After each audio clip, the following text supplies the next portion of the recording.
Don't eat that, sir. Annie's voice cut through the music.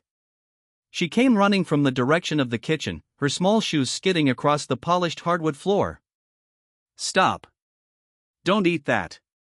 One hand held the side of her dress so she would not trip. The other pointed straight at the plate in front of Ethan Whitmore.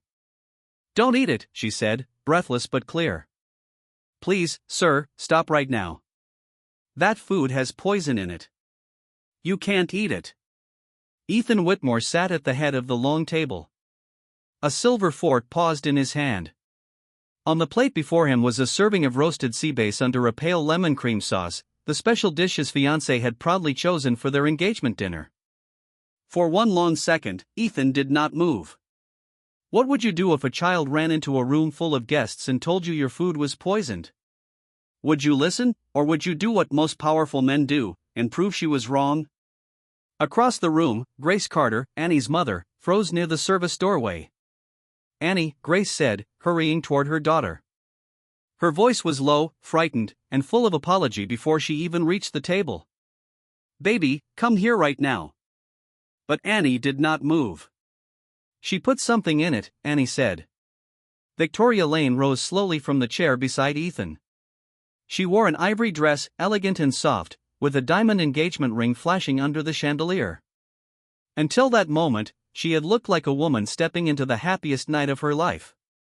Now her smile tightened at the edges. Excuse me, Victoria said. Annie pointed toward the kitchen. You went back there. You had a little white packet. You poured it into his sauce. A murmur passed through the guests.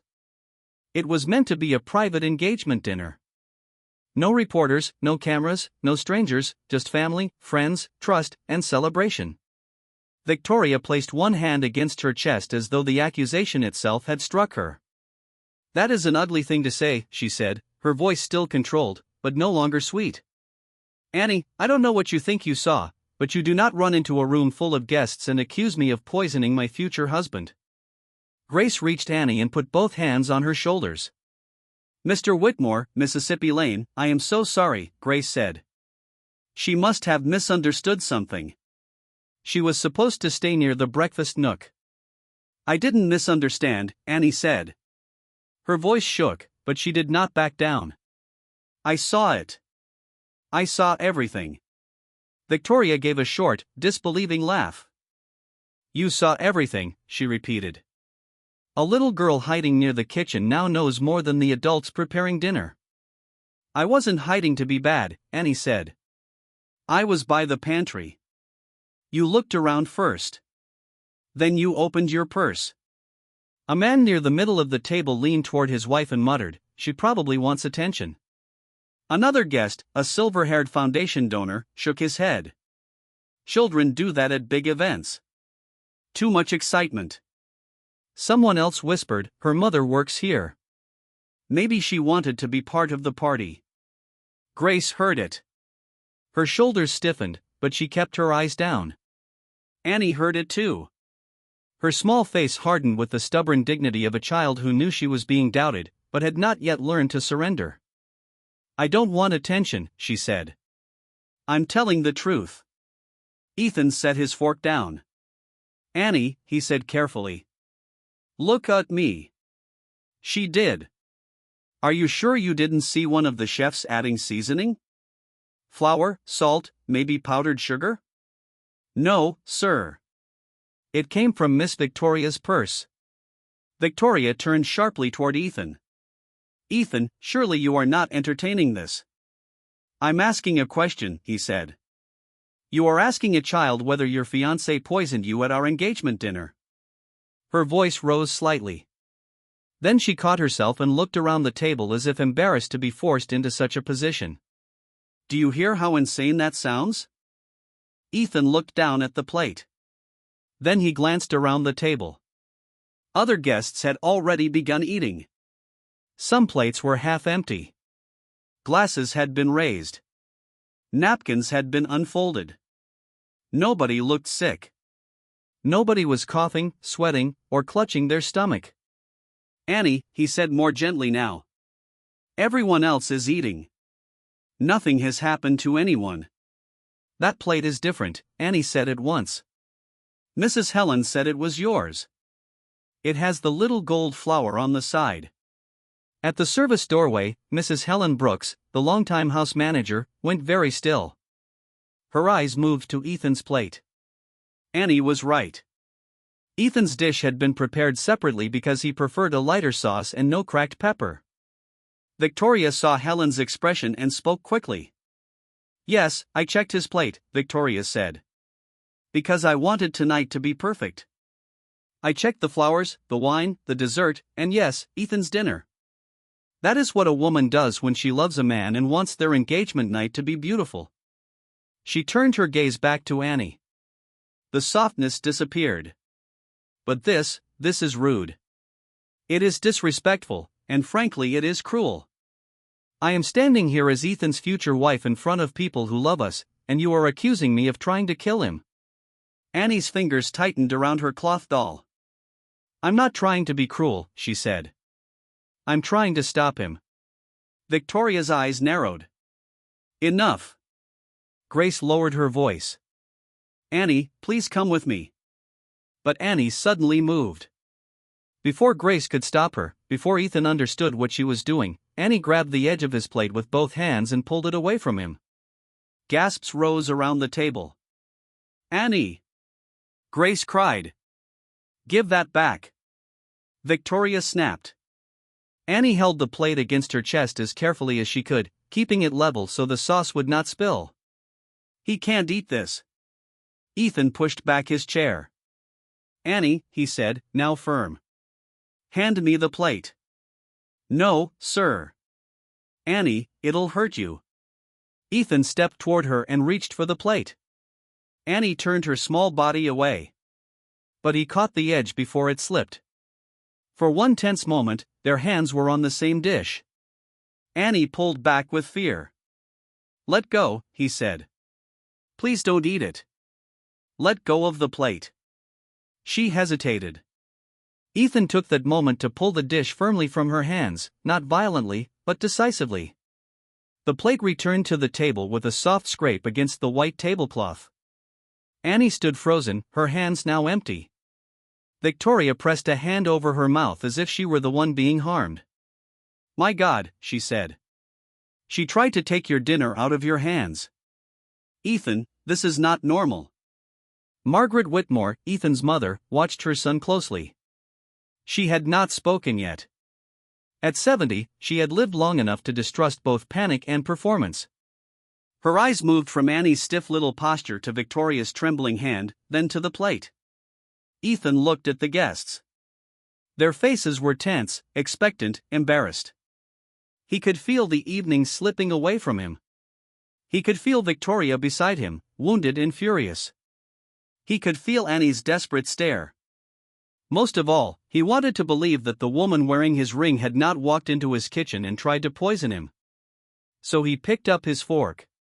Enough, Ethan said, though not unkindly. Ethan, his mother said quietly. He looked at her. Mom, it's all right. Victoria touched his arm. You don't have to prove anything. But the way she said it made it sound as though she very much needed him to. Ethan cut off a small piece of fish, gathered a little sauce, and raised the fork.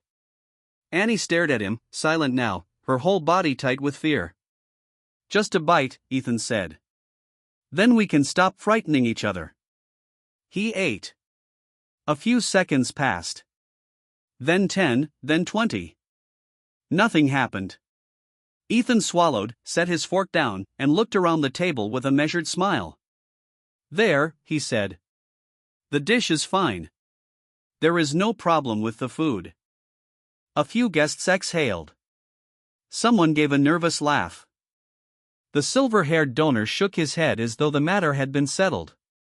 Victoria closed her eyes dramatically and leaned one hand against the back of Ethan's chair. Oh, thank God, she whispered loudly enough for everyone nearby to hear. Ethan, I was so scared. I cannot believe this is happening tonight. She turned slightly, pressing her fingers to her lips. Her breathing quickened. She looked pale now, but not in the way Ethan did a minute later. Hers was a public kind of panic, arranged for the room to witness. "I need air," Victoria said. "I feel like I'm the one being attacked." Annie watched her carefully. 1 minute passed. Ethan's smile faded. The first cramp came low in his stomach. He shifted in his chair and pressed a fist lightly against his abdomen. At first, he thought it was nerves. Then heat rose up the back of his neck. The room seemed too bright. The scent of roses, butter, lemon, and wine pressed against him all at once. He swallowed. His mouth had gone dry. Margaret saw it first. "Ethan," she said. "I'm fine," he answered automatically. But he was not. Stay with StoryVerse, because what happens next will change everything you thought you knew about this night. A wave of nausea rolled through him, sudden and unmistakable. He pushed his chair back, but the motion made the room tilt. His face lost color. One hand gripped the edge of the table. Victoria rushed toward him with a cry so loud several guests flinched. "Ethan! Oh my God, Ethan!" She grabbed his shoulder, then his arm, then looked wildly around the room.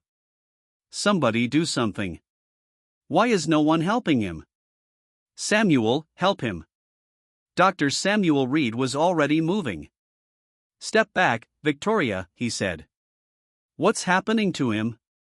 Victoria demanded, her voice breaking into a high, frantic pitch. "He was fine. He was perfectly fine. I don't understand. Ethan, look at me. Please look at me.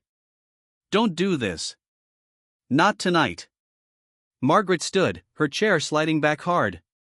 "Samuel," she said with the command of a mother who had no interest in anyone's performance. "Get to my son." Dr. Reed reached Ethan and checked his pulse, then his pupils. Ethan leaned forward, breathing through his nose, fighting the urge to vomit. "What did he eat?" Dr. Reed asked. Annie answered before anyone else could. "That," she said, pointing at the plate. "Only that." Dr. Reed turned sharply to the table. "Nobody touches that plate. Nobody removes a glass, a fork, a napkin. Nothing." Victoria covered her face with both hands. "This is a nightmare. This is supposed to be our engagement dinner." Margaret looked at her, then really looked at her, and something cold moved across her face. "Victoria," she said. "Move away from my son." Victoria dropped her hands. "Margaret, I'm scared too. Move." Victoria stepped back. Dr. Reed gave instructions quickly. Ethan needed to be moved, monitored, and taken to the hospital. The symptoms were not catastrophic yet, but they were wrong enough to make every trained instinct in the doctor's body sharpen. An ambulance was called, though Ethan's private security also prepared a car in case they could move faster. Guests stood in stunned clusters. Some stared at Annie now with a different expression. Grace pulled Annie close, but Annie did not hide. She stood quietly beside her mother, watching the adults finally move with the urgency she had tried to give them minutes earlier. Ethan was helped from the chair. As Dr. Reed and 2 security men guided him toward the hall, he looked once toward Annie. Their eyes met. He said nothing. He was too sick to speak, but the look on his face had changed. The plate remained on the table beneath the chandelier, the lemon sauce cooling around the place where one bite had been taken. By the time Ethan Whitmore reached the hospital, the engagement dinner had become something no amount of money could cover up. The ambulance rolled through the private emergency entrance, its red lights flashing across the glass doors. Dr. Samuel Reed stayed beside Ethan, one hand braced near the stretcher, giving short instructions to the medical team as they moved. He took one small bite. Symptoms started within a minute. Abdominal pain, nausea, sweating, dizziness. No known food allergies. Ethan tried to lift his head. "I can walk." His mother, Margaret Whitmore, stepped in beside him before anyone else could answer. "You will do no such thing." "Mom," Ethan muttered. "Don't mom me while you look like a man who just lost a boxing match to his own dinner." Under any other circumstance, he might have smiled. But another wave of nausea turned his face gray, and he closed his eyes against the bright hospital lights. Behind them came the rest of the Whitmore family, moving in a tense, frightened cluster. Ethan's younger sister, Caroline, hurried in with her husband. His uncle Richard, a retired judge who rarely showed emotion, walked with his jaw clenched and his coat thrown over one arm. Two cousins followed, whispering to each other with the stiff fear of people who had spent their lives around wealth, but not real danger. And then came Grace and Annie. Grace held Annie's hand tightly as they entered the hospital lobby. Annie stood close to her mother's side, clutching her cloth doll, watching the doctors wheel Ethan away. Grace had not wanted to come. She had said so 3 times before leaving the mansion. "Mrs. Brooks, this is family business," she had whispered to Helen near the front hallway. "We shouldn't be there." But Margaret Whitmore had heard her. The older woman had turned, her face pale but her voice steady. "Your daughter tried to save my son tonight. That makes you family enough to come." Grace had not known what to say after that. Now, in the hospital waiting area, the separation between worlds was painfully clear. The Whitmores were directed toward a private family lounge with leather chairs, fresh coffee, bottled water, and a nurse assigned only to them. Grace paused at the doorway, unsure if she was allowed to enter. Margaret noticed. "Mrs. Carter," she said, softer than before. "Please come in." "Ma'am, we can wait outside." "No," Margaret said. "You and Annie, stay where I can see you." Annie climbed into a chair near the corner, her feet not touching the floor. Caroline Whitmore sat across from her, still holding her phone in one hand. She studied Annie for a moment, then leaned forward. "You're Annie, right?" Annie nodded. "I'm Ethan's sister." Caroline's voice trembled despite her attempt to sound composed. "You were the one who told him not to eat?" "Yes, ma'am." Caroline swallowed. "What did you see?" Grace stiffened. "Miss Whitmore, she's already had a long night." "I know," Caroline said quickly. "I'm sorry. I didn't mean to push." Annie looked down at her doll. "I saw Miss Victoria put white powder in his food." The room grew quiet. Uncle Richard stood near the window with his arms folded. "Did anyone call the police?" Margaret answered without looking away from the hallway. "Charles Benton is preserving the scene." Samuel ordered the plate untouched. "Security is copying the cameras." Richard's eyes narrowed. "Good. Because if this is what it looks like, this is no longer a family matter." Grace heard the words and felt Annie's hand tighten around hers. Inside the exam room, nurses worked quickly. Ethan was connected to a monitor. Blood was drawn. Medication was given to settle the nausea and cramping. Dr. Reed watched every reading with the focused calm of a man who had treated Ethan for years and had never seen anything like this. After some time, Ethan's breathing steadied. Color slowly returned to his face. The worst of the nausea passed, leaving behind weakness, anger, and a humiliation that sat deeper than the sickness. Dr. Reed leaned over him. "You're stable." Ethan opened his eyes. That sounded like the good version of a bad sentence. "It is." Reed pulled off his gloves. "You were lucky. Very lucky." "How lucky?" Reed paused. "You took one bite. If you had eaten the full serving, we might be having this conversation in intensive care. Or not at all." Ethan turned his head toward the ceiling. Annie's voice came back to him. "Don't eat it." He saw her small hands on the plate. He saw himself taking it back.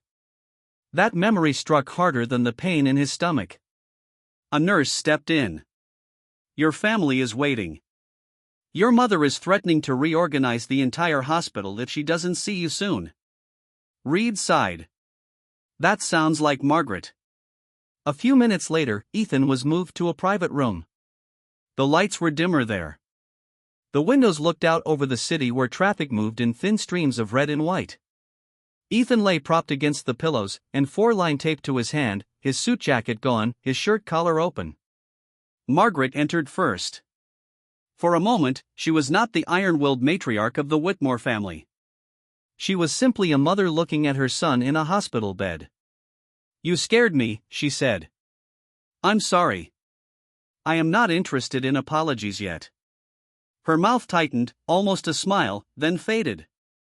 She sat beside him and touched his hand. "Why did you eat it, Ethan?" He looked away. "Because I wanted to believe Annie was wrong." Margaret did not answer immediately. Then she said, "Wanting a child to be mistaken is not the same as proving she is." "I know. Do you?" He closed his eyes. "I took the plate from her." His mother's face softened. "Yes, you did." The door opened again, and Caroline stepped in with Uncle Richard. They both looked relieved, though Richard hid his behind a hard expression. "Still with us?" Richard asked. "Unfortunately for my enemies," Ethan said weakly. Caroline came to the other side of the bed. "You look awful." "Good to see you too." "I'm touched." The small exchange eased the room for half a breath. Then reality returned. Richard lowered his voice. "Samuel says the police may need to be involved." Ethan looked at him. "Not may. Will." Margaret watched him closely. "You're sure?" "I became sure about 60 seconds after I told everyone the food was fine." No one laughed. A knock sounded at the door. Grace stood outside with Annie beside her. Grace looked as though she wanted to disappear into the wall. "I'm sorry to interrupt." She paused. "We can come back." "No," Ethan said. "Please come in." Grace entered slowly. Annie stayed close to her mother, doll tucked under one arm. Her eyes went straight to Ethan. He looked back at her for a long moment. The room seemed to understand that something important was passing between them. Ethan spoke first. "Annie." "Yes, sir." "I should have listened to you." Annie did not look proud. She did not look pleased to be right. She looked like a child who had been carrying something too heavy and was finally allowed to set part of it down. "I tried to stop you," she said. "I know you took the plate back." "Yes," Ethan said quietly. "I did." Caroline looked away, blinking fast. Grace pressed her lips together. Ethan continued. "That was my mistake, not yours. I should have stopped. I should have listened." Annie lifted her eyes. "You didn't believe me." "No," Ethan said. "I didn't. And I am sorry." The apology was simple, but it changed the air in the room. Grace blinked as if apologies from men like Ethan Whitmore were not things she had prepared herself to receive. Margaret watched her son with a quiet expression that held both pain and approval. Annie did not rush to forgive him. Children often understood apologies better than adults did. They knew when words were just words and when they cost something. After a moment, she said, "I wasn't trying to ruin your party." "I know. Miss Victoria said I was being cruel." Ethan's jaw tightened. "You were not cruel. She said I was making up stories." "You were not." Annie held her doll a little closer. "I saw her." Ethan leaned forward slightly, ignoring the pull of the four. "Can you tell me again?" "Only what you remember." "Nobody is angry. Nobody is going to interrupt you." Grace looked uneasy. "Mr. Whitmore, she's had a lot happen." "She has," Ethan said. "And if you want me to stop, I will." But what Annie saw matters. "I want her to know we're listening now." That last word landed softly. "Now." Grace looked down at her daughter. "Only if you want to, baby." Annie took a breath. "I was coloring by the little table. Then I went to see the flowers because they were pretty. I saw Miss Victoria come into the kitchen. She didn't see me because I was by the pantry." "Was anyone else in the kitchen?" Reed asked gently. "The cooks were by the stove." "Mama was gone. Mrs. Helen was in the dining room." Ethan nodded. "What did Victoria do?" She looked around first, Annie said, like when somebody checks if they're alone. Then she opened her purse. It was shiny silver. She took out a little white paper thing. Not a jar, not a spoon. A packet. Margaret's eyes sharpened. She opened it, Annie continued, and she put the white stuff in the sauce on your plate. Then she stirred it. With what? Reed asked. A spoon. Then she put the spoon under a towel. Ethan looked at Reed. Reed looked back, already making a note on his tablet. Annie's brow furrowed as she concentrated. Then the man came. Ethan's voice remained calm, though every nerve in him tightened. Tell me about the man. He was at the back door. He didn't come all the way in. He had a black jacket. Miss Victoria gave him an envelope. Did you hear what they said? Annie hesitated. Not all. The man said, tonight has to work. I remember, because he sounded mad. Grace's hand went to her mouth. Margaret stood slowly and walked toward the window, not because she wanted the view, but because her anger needed somewhere to go. Ethan kept his eyes on Annie. Did Victoria see you? No. I don't think so. But later at the table, she looked at me like maybe she knew I knew. That sentence sat in the room like smoke. Dr. Reed closed his tablet. Ethan, this needs to go to law enforcement. It will, Ethan said. But first, I want the food results and the camera footage. As if summoned by the words, Ethan's phone buzzed on the table beside the bed. Margaret picked it up and glanced at the screen. Charles. Ethan reached for it. Put him on speaker. Margaret tapped the screen. Charles Benton's voice filled the room, calm but strained. Ethan, I have Helen and security with me. We reviewed the kitchen footage. He paused just long enough for everyone to feel it. The child's account matches the video. Grace closed her eyes. Annie did not smile. She only stood there, small and still, as if the truth being confirmed did not make it lighter. Benton continued. Victoria enters the kitchen at 7:42. She removes something from her purse, opens it, and appears to add it to the sauce on your plate. Annie is visible near the pantry door. At 7:44, an unidentified male appears at the rear service entrance. Victoria hands him what looks like an envelope. We don't have audio from that camera. Ethan's face went cold. Save the footage in 3 places, he said. One off-site. Nobody touches the original system. Already done, Benton said. The spoon, Helen found it under a folded towel near the prep station. Bagged. The packet not recovered yet. Ethan looked toward Annie. She may have taken it with her. Benton understood. We'll check the trash, the sink, and exterior bins. Margaret spoke then, her voice controlled but sharp. Charles, Victoria is not to enter the house. She has already tried calling security. And I told them she is barred from the property until further notice. Good, Ethan said. Benton's voice lowered. Ethan, there is something else. I don't want to get ahead of the evidence, but Helen remembered Victoria spent time in your study last week. She said Victoria claimed she was looking for an old engagement photo of your parents. Ethan's eyes narrowed. There are no engagement photos of my parents in my study. I know. A silence followed. Ethan ended the call after giving more instructions. When the room went quiet again, the truth felt larger than before. It was no longer a frightening accusation made during dinner. It had a timestamp, a camera angle, a spoon in a bag, a man at the back door. Ethan looked at Annie. You told the truth. Annie answered softly. I said I did. The words were not rude. They were not proud. They were the plain statement of a child who had been made to defend reality. Ethan felt something in his chest twist. You shouldn't have had to prove it this way, he said. Grace looked at him then, really looked at him, perhaps for the first time, not as an employer, but as a man who was beginning to understand a very old unfairness. Children like Annie often do, she said quietly. No one corrected her. A few minutes later, Dr. Reed insisted Ethan needed rest.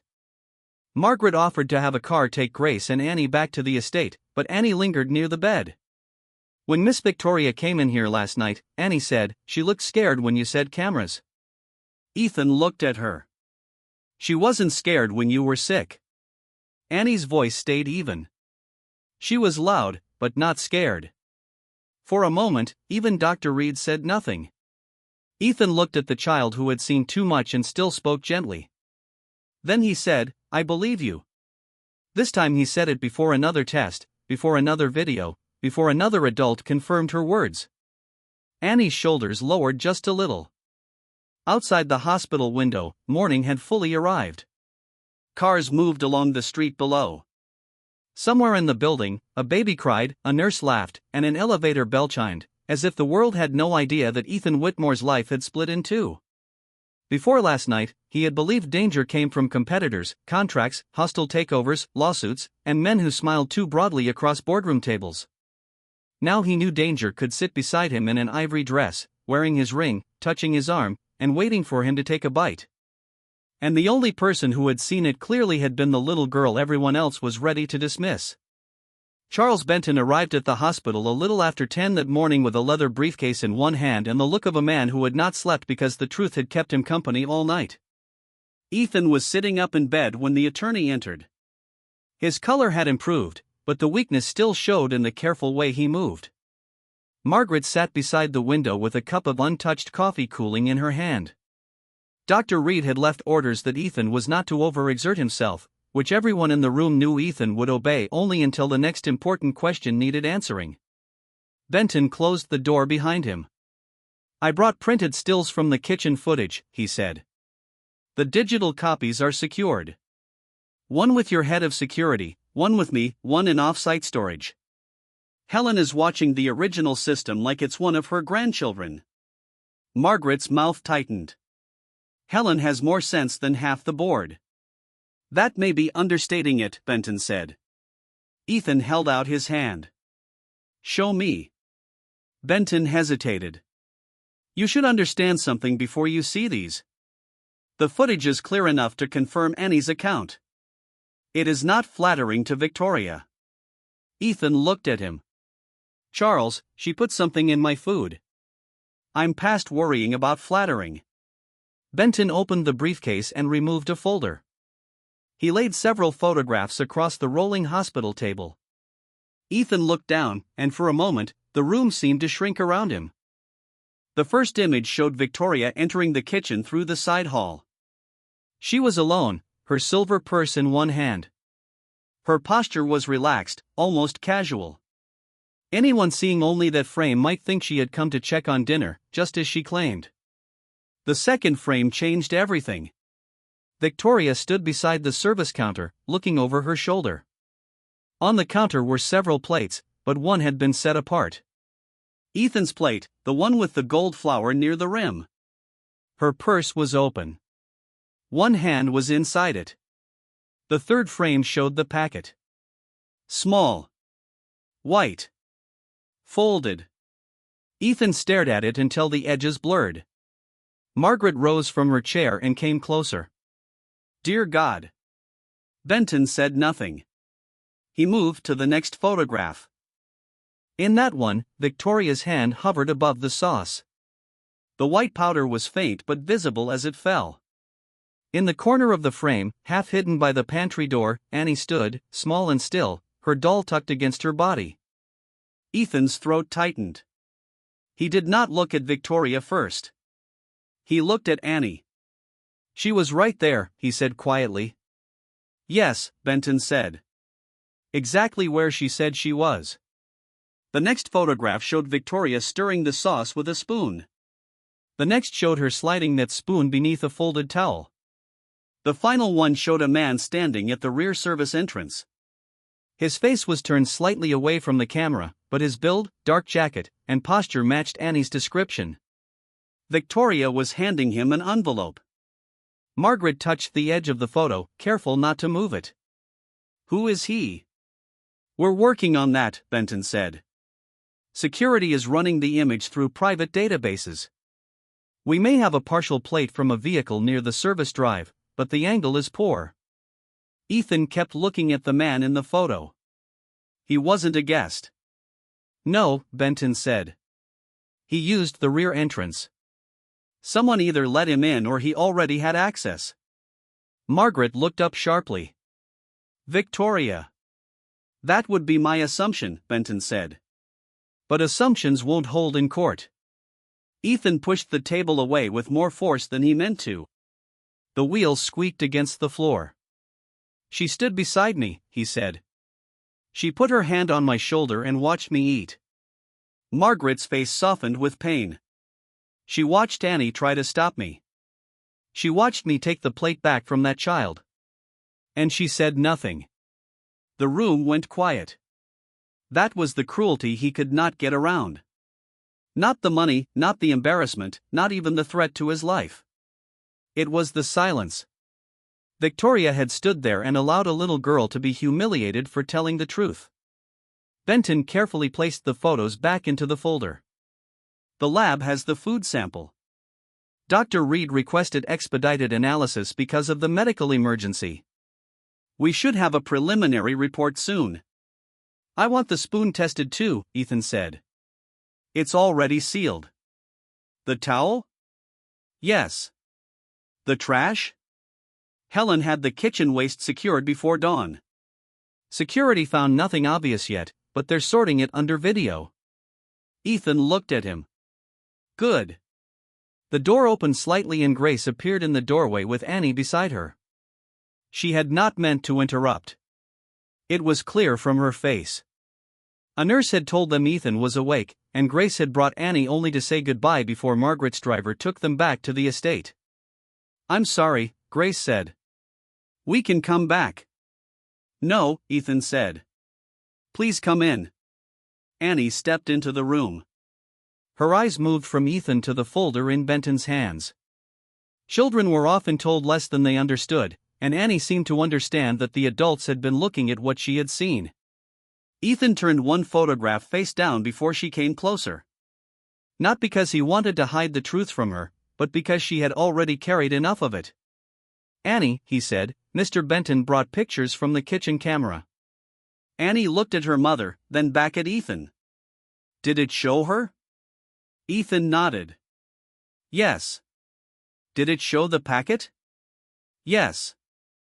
Annie stood very still. Then she said, so now they know. The words were simple, but they reached everyone in the room. Grace closed her eyes for a moment. Baby. Annie looked at Ethan. You believe me now? Ethan felt the question like a hand pressing against a bruise. Yes, he said.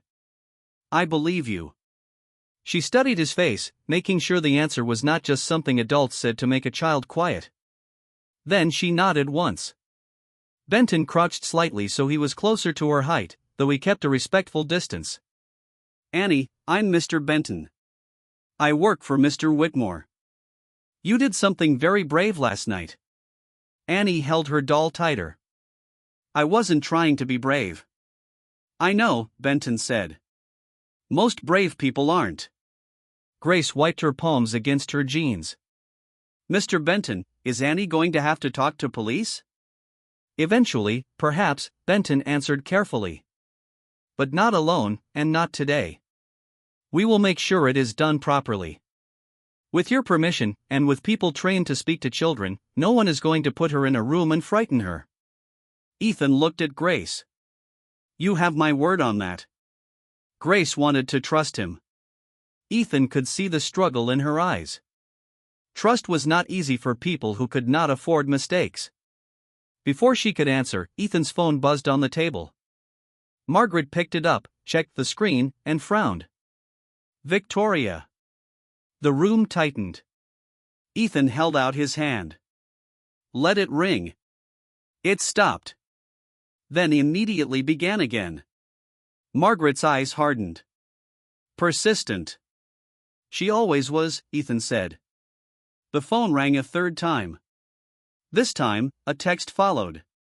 Margaret looked at it and read silently. Her expression turned cold. "What does it say?" Ethan asked.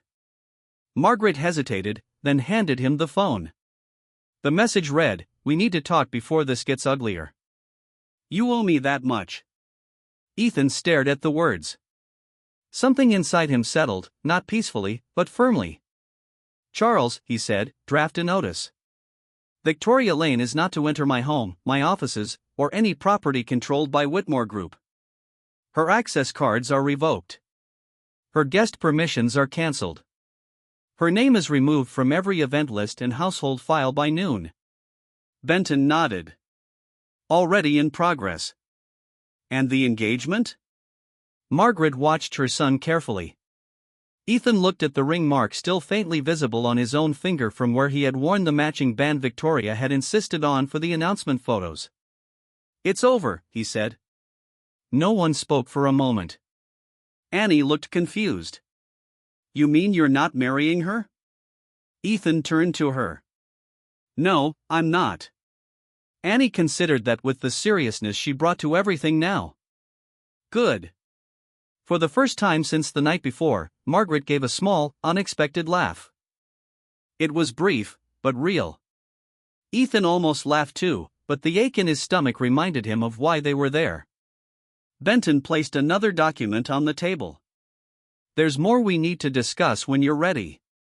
Helen found records showing Victoria accessed your study last week. She told Helen she was looking for a photograph of your parents. My mother's engagement album is in her house," Ethan said. Margaret lifted an eyebrow. "And she knows I would bite anyone who touched it." Benton continued. "Exactly. So either Victoria lied casually, or she was looking for something else." Ethan's face hardened. What could she reach from the study? Personal correspondence, some legal files, possibly the secondary terminal if she had help. Benton did not say the rest, but Ethan heard it anyway. If she had help, the man at the back door was no longer just a shadow in a camera frame. He was a door into a larger plan. Dr. Reed returned before Ethan could ask more. "I'm going to be unpopular and insist my patient rest." "I need to make calls," Ethan said. "You need to remain alive long enough to make useful calls." Margaret nodded. "For once, Samuel and I agree." Ethan looked as though he might argue, then glanced at Annie. She was watching him with the quiet expectation children bring to adults after adults have failed once already. He realized that if he wanted her to believe grown-ups could learn, he needed to start somewhere. "Fine," he said. 30 minutes, Reed said. "An hour," Ethan replied. Reed sighed. "You bargain like a man who has never lost anything in his life." Ethan's expression changed. "I lost the illusion that I was safe in my own home." Reed's face softened. "Then let the people who care about you help secure it." Grace gently touched Annie's shoulder. "We should let Mr. Whitmore rest." Annie nodded and turned toward the door, then paused. "Mr. Ethan." "Yes. When you talk to Miss Victoria, don't eat or drink anything." The room went still for half a beat. Then Ethan nodded solemnly. "I promise." Annie accepted that and left with her mother. After the door closed, Ethan leaned back against the pillows. His body was tired, but his mind was awake and moving quickly now. The play had proved Annie's warning. The camera had proved Victoria's lie. The man at the rear door proved there was more than one hand in the dark. By the time the preliminary lab report arrived that afternoon, Ethan was no longer shocked by what it said. The sauce on his plate contained a foreign compound that did not belong in food. Not enough in the single bite to kill him, but enough to make him sick. Enough. Dr. Reed explained that a full serving could have caused severe distress. Ethan read the report twice. Margaret read it once and walked to the window. Benton removed his glasses, polished them slowly, and said, "This is attempted poisoning." Ethan looked at the folder of camera stills, then at the lab report, then at the phone where Victoria's message still waited unanswered. "No," he said quietly. "This is the beginning of finding out what she really wanted." And somewhere beyond the hospital walls, behind gates and polished doors, the house that had hosted an engagement dinner was now a crime scene wearing flowers. The hospital room felt smaller that afternoon, not because the walls had moved, but because the truth inside it had grown too large to ignore. Ethan Whitmore sat upright now, the force still in place, but his posture no longer that of a patient drifting between weakness and recovery. The lab report lay open on the table beside him. The words were clinical, precise, stripped of emotion, but their meaning carried weight enough to silence any doubt. Foreign compound detected, not consistent with standard food preparation. Ingested quantity minimal. Larger ingestion may result in severe physiological distress. Margaret stood by the window again, though this time she was not looking outside. She was thinking the way she had always done when something threatened her family. Not loudly, not emotionally, but with a kind of cold patience that had kept the Whitmore name intact through decades of business wars and personal loss. Charles Benton closed the folder after reviewing the report one last time. "This confirms intent," he said. "Not an accident, not contamination. Someone put something in that dish deliberately." Ethan did not respond immediately. He was staring at the indentation on his finger where his engagement ring had rested just the night before. It had already faded, but he could still feel it. "Not someone," he said finally. "Victoria." Benton did not argue. "The evidence points that way." Margaret turned from the window. "Then the question is no longer what happened. It's why." Ethan's gaze lifted. "And how far this goes." There was a quiet knock at the door before anyone could say more. One of Ethan's security staff stepped in. A man named Keller, broad-shouldered and efficient, the kind of man who spoke only when he had something worth saying. "Mr. Whitmore," Keller said. "Mississippi Lane is here." The room stilled. Margaret's expression hardened instantly. "She was told not to come." "She insisted," Keller replied. "She's in the waiting area. Says she won't leave without speaking to Mr. Whitmore." Benton exhaled slowly. "That was faster than I expected." Ethan leaned back slightly against the pillows. "Of course it was. She knows we have something." Margaret crossed her arms. "You're not seeing her." Ethan looked at his mother. "I am." "No, you are not." "Mom." "She stood there while you poisoned yourself," Margaret said, her voice sharp. "Now you owe her nothing." Ethan held her gaze. "I owe myself answers." Benton stepped in carefully. "If you do speak with her, it should be controlled, recorded if possible. No food, no drink, no physical contact, and someone present." Ethan nodded once. "You and Keller stay in the room. Mom, you too." Margaret did not like it. That much was clear. But she also knew her son well enough to understand that once Ethan decided to face something, he would not turn away. "Fine," she said. "But I will not be quiet if she lies."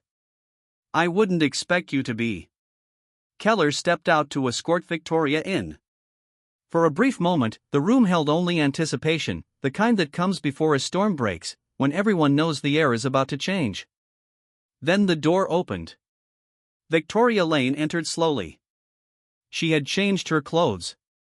The ivory dress was gone, replaced by a soft gray coat and a pale blouse underneath. Her hair was still perfectly styled, but her makeup had been adjusted to emphasize the redness around her eyes. She looked like a woman who had not slept, who had been crying, who had been wronged, or who wanted very badly to be seen that way. "Ethan," she said softly. No one invited her closer, but she stepped in anyway, stopping a few feet from the bed. Her eyes moved briefly across the room, taking in Margaret, Benton, and Keller. "Calculating.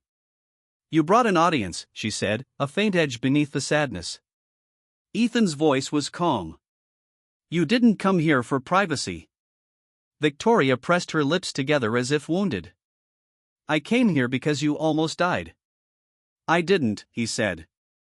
"Because I only ate one bite." The words hung between them.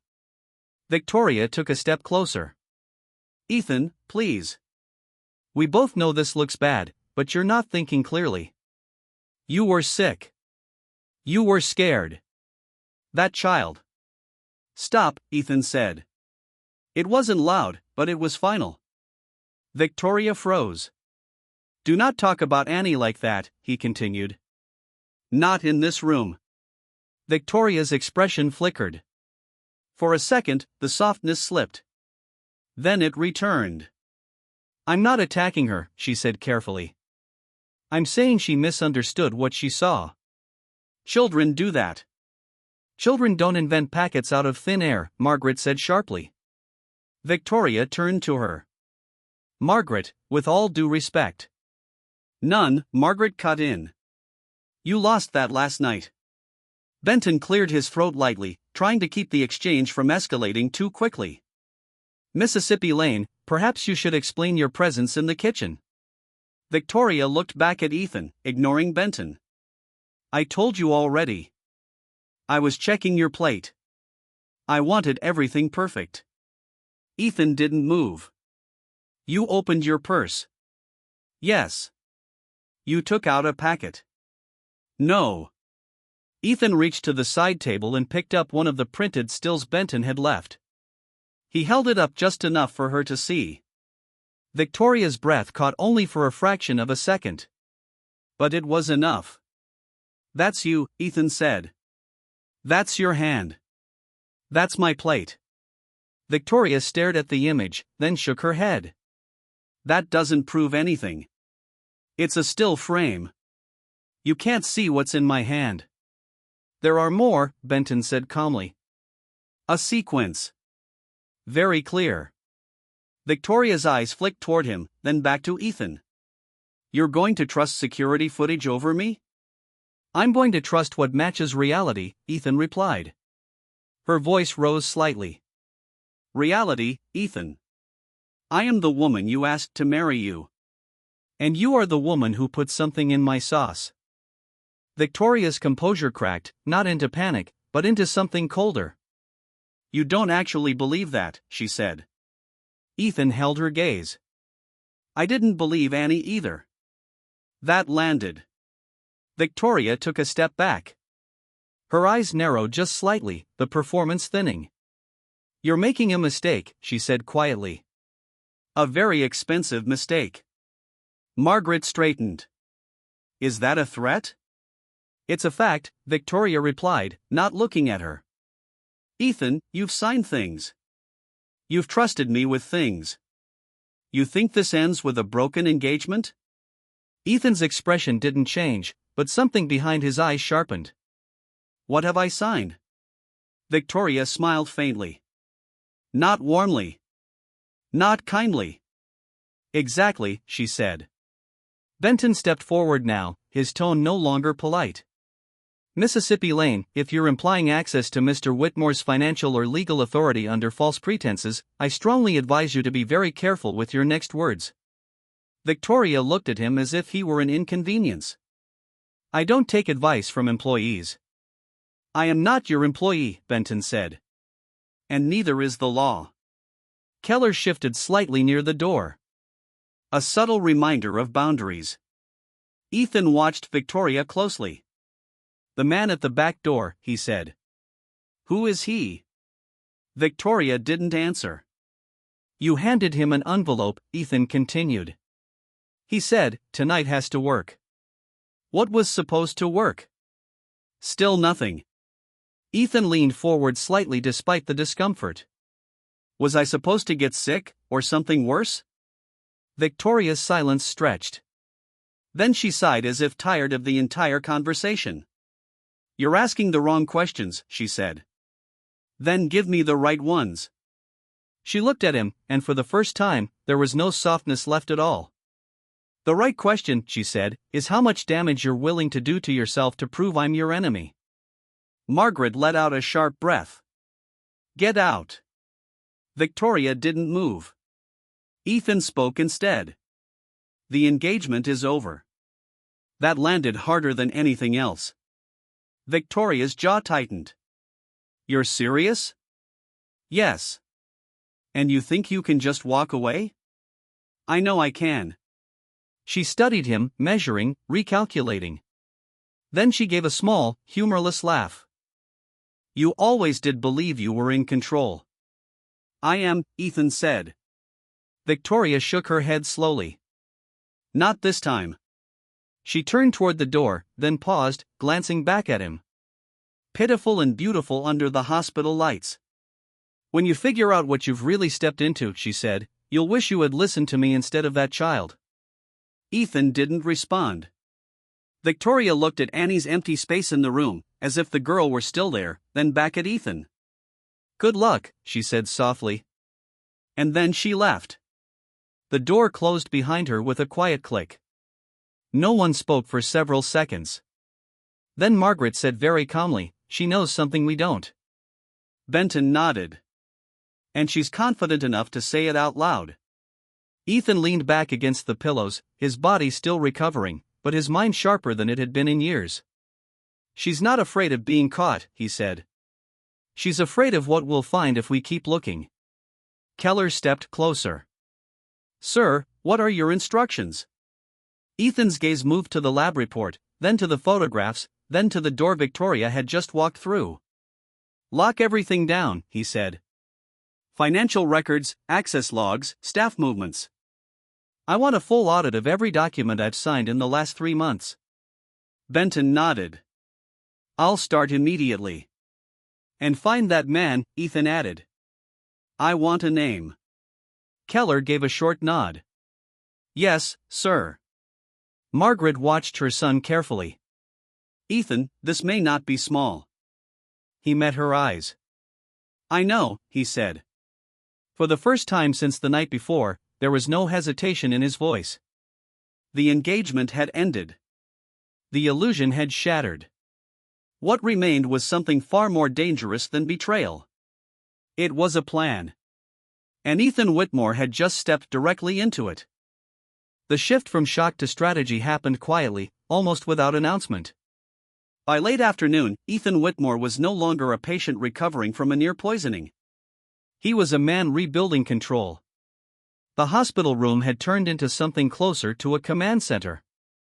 Benton had set up his laptop on the small table by the window. Keller moved in and out with updates from the estate. Margaret remained seated, but her stillness carried more authority than anyone else's movement. Ethan watched them all, then said, "Start from the beginning." Benton looked up. "The last 3 months?" "Yes. Every document I signed, every transfer, every authorization Victoria had access to." Benton nodded and began typing. "We've already pulled your digital signature logs. There are irregularities." Ethan's eyes narrowed. "Define irregular." "Documents signed late at night. Some from your secondary device, a few from your home terminal. Timing overlaps with evenings you reported feeling unwell." Dr. Reed, who had returned to check on Ethan's condition, folded his arms. "You had recurring symptoms. Mild nausea, headaches, fatigue. You dismissed them as stress." Ethan exhaled slowly. "Because they felt like stress." Reed met his gaze. "They also matched low-dose exposure over time." The implications settled heavily into the room. Margaret spoke first. "You're saying this wasn't one night?" Reed didn't soften it. "I'm saying it's possible last night wasn't the first time." Ethan leaned back slightly, absorbing it. "She's been doing this longer." Benton turned the laptop toward him. "These are the documents signed during that window." He scrolled slowly. "Some are routine, others are not." Ethan scanned the list. Most were familiar. Board approvals, investment renewals, foundation distributions. Then one line caught his attention. Temporary oversight authorization. Whitmore Foundation. What is that? Benton clicked the file. It grants Victoria limited supervisory authority over certain foundation funds in the event of your temporary incapacity. Ethan's jaw tightened. "I don't remember signing this." "The signature matches," Benton said carefully. "But the timing." He pointed. "It was signed at 11:47 at night. 3 weeks ago. Ethan frowned. That night, he stopped. You called me the next morning, Reed said. Complaining of dizziness and stomach pain. Margaret turned slowly toward Ethan. You signed that while you were unwell. Yes, Benton said. And that's not all. He opened another file. Conditional Asset Access Clause. Ethan read it once, then again. If I become medically incapacitated, he said slowly, Victoria gains temporary control over designated financial channels. Margaret's voice dropped. How much control? Enough, Benton said. To move money. Not permanently, but enough to redirect assets, initiate transfers, and influence decisions. Ethan stared at the screen. She wasn't just trying to hurt me. No, Benton said. She was preparing for you to be unable to stop her. Reed added quietly, if your symptoms had been worse, if you had eaten more. Ethan finished the thought. I might not have been in a position to question anything. Margaret stood and walked slowly across the room. She planned this. Yes, Ethan said. And she expected it to look natural. Benton leaned forward. There's more. We traced several small transfers from the foundation over the past month. Nothing large enough to trigger alarms individually. But together. How much? Ethan asked. Just under $2 million.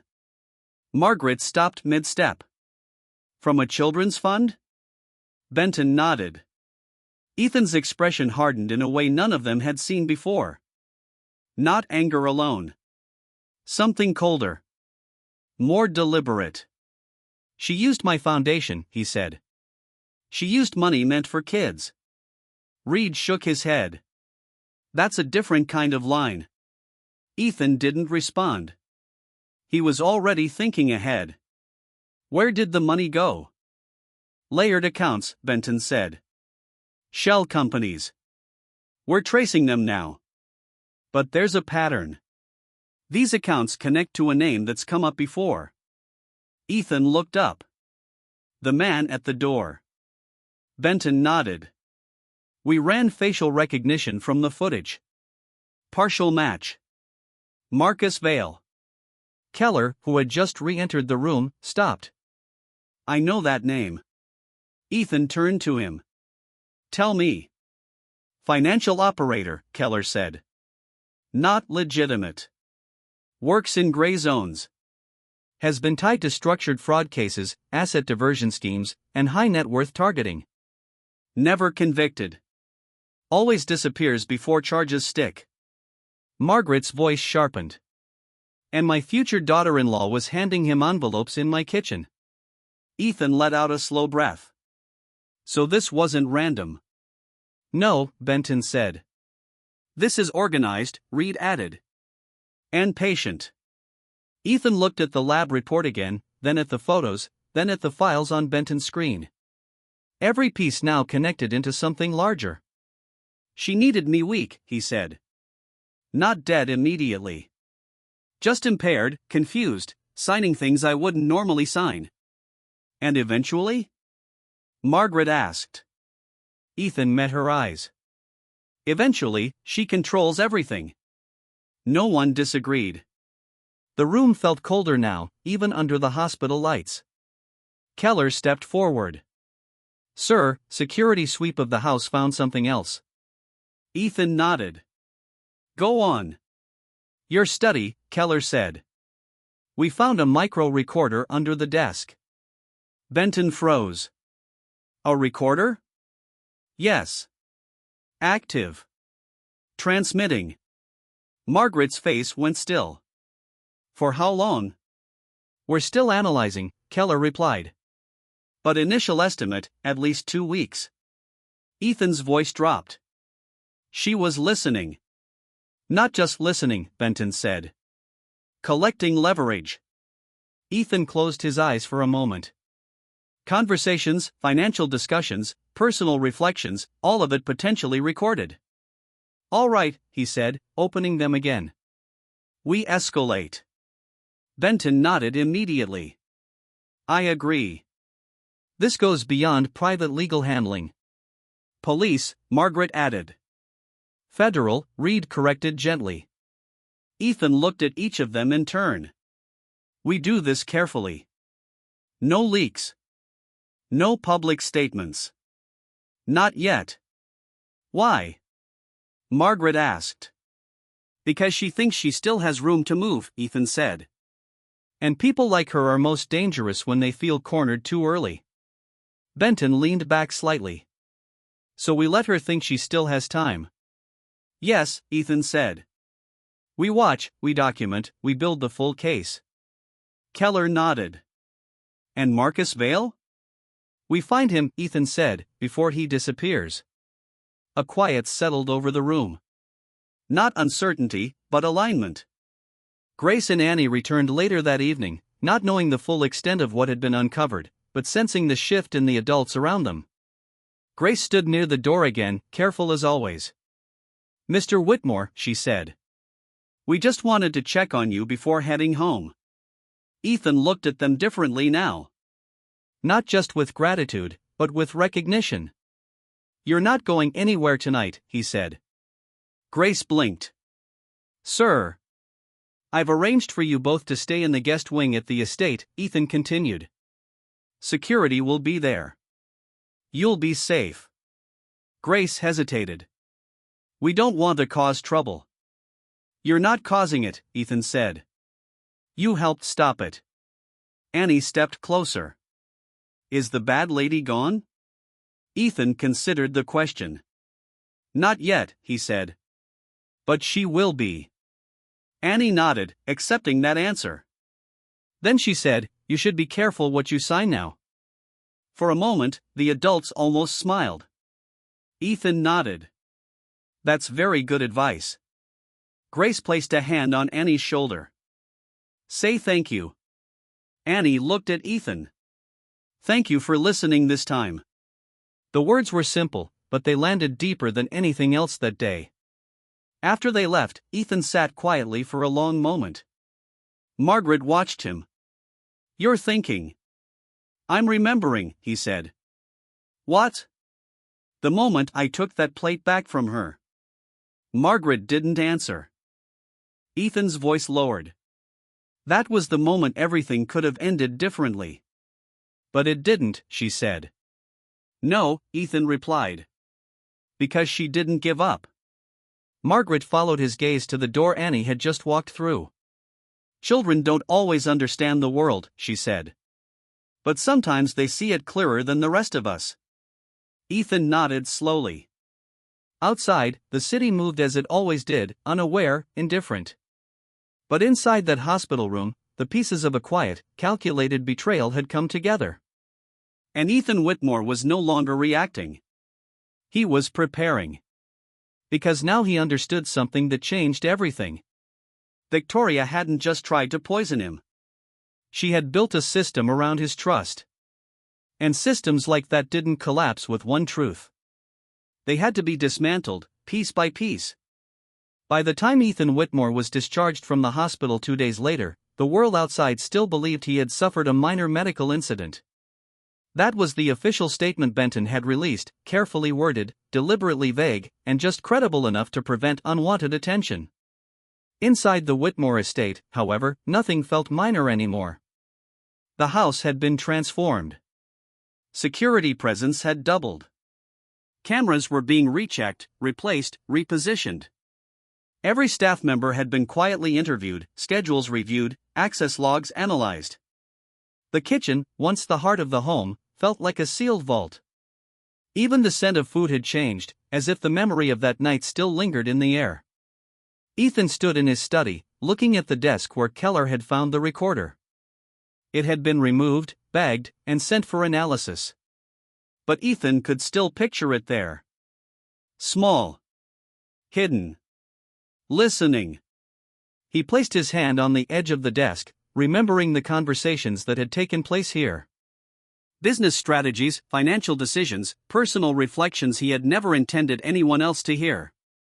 She was patient, he said quietly. Behind him, Benton nodded. That's what makes this dangerous. This wasn't impulsive. It was constructed. Ethan turned.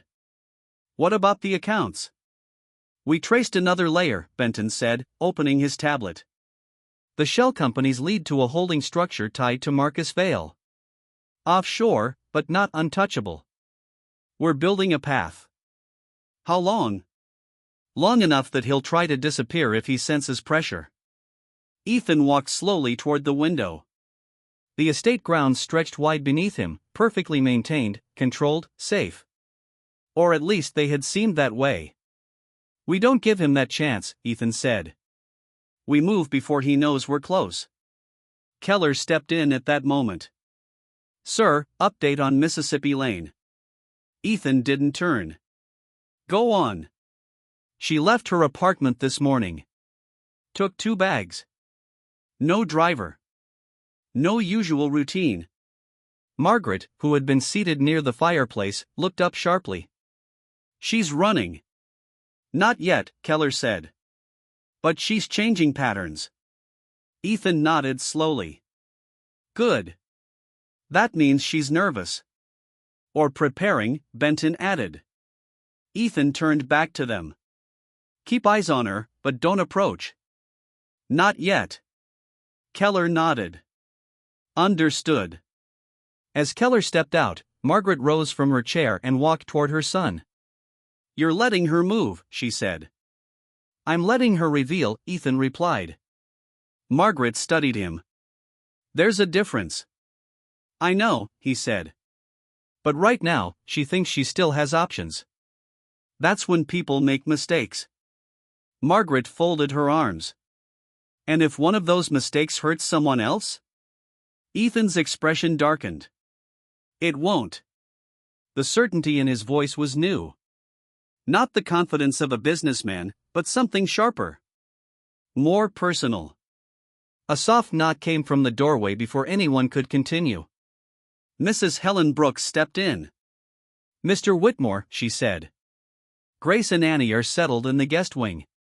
I thought you should know. Ethan's expression softened slightly. Thank you, Helen. Helen nodded, then hesitated. There's something else. Ethan waited. I've been in this house a long time, she said.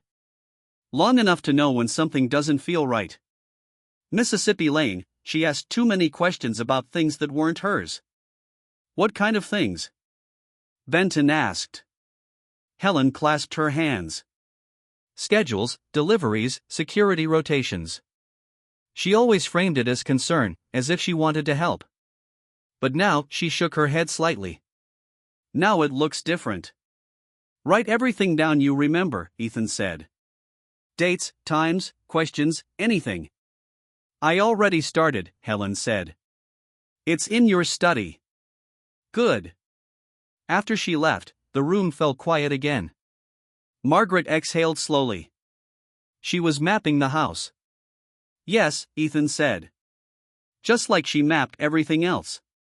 That evening, Ethan walked through the estate for the first time since returning. Not as a homeowner admiring his property, but as a man searching for fractures. The dining room was exactly as it had been left, though clean now, restored to its polished elegance. The long table stood beneath the chandelier. The white roses had been replaced. The silver gleamed. But Ethan didn't see beauty anymore. He saw the moment Annie had run across this floor. He saw himself taking the plate back. He saw Victoria watching. He stood at the head of the table for a long moment, then turned away.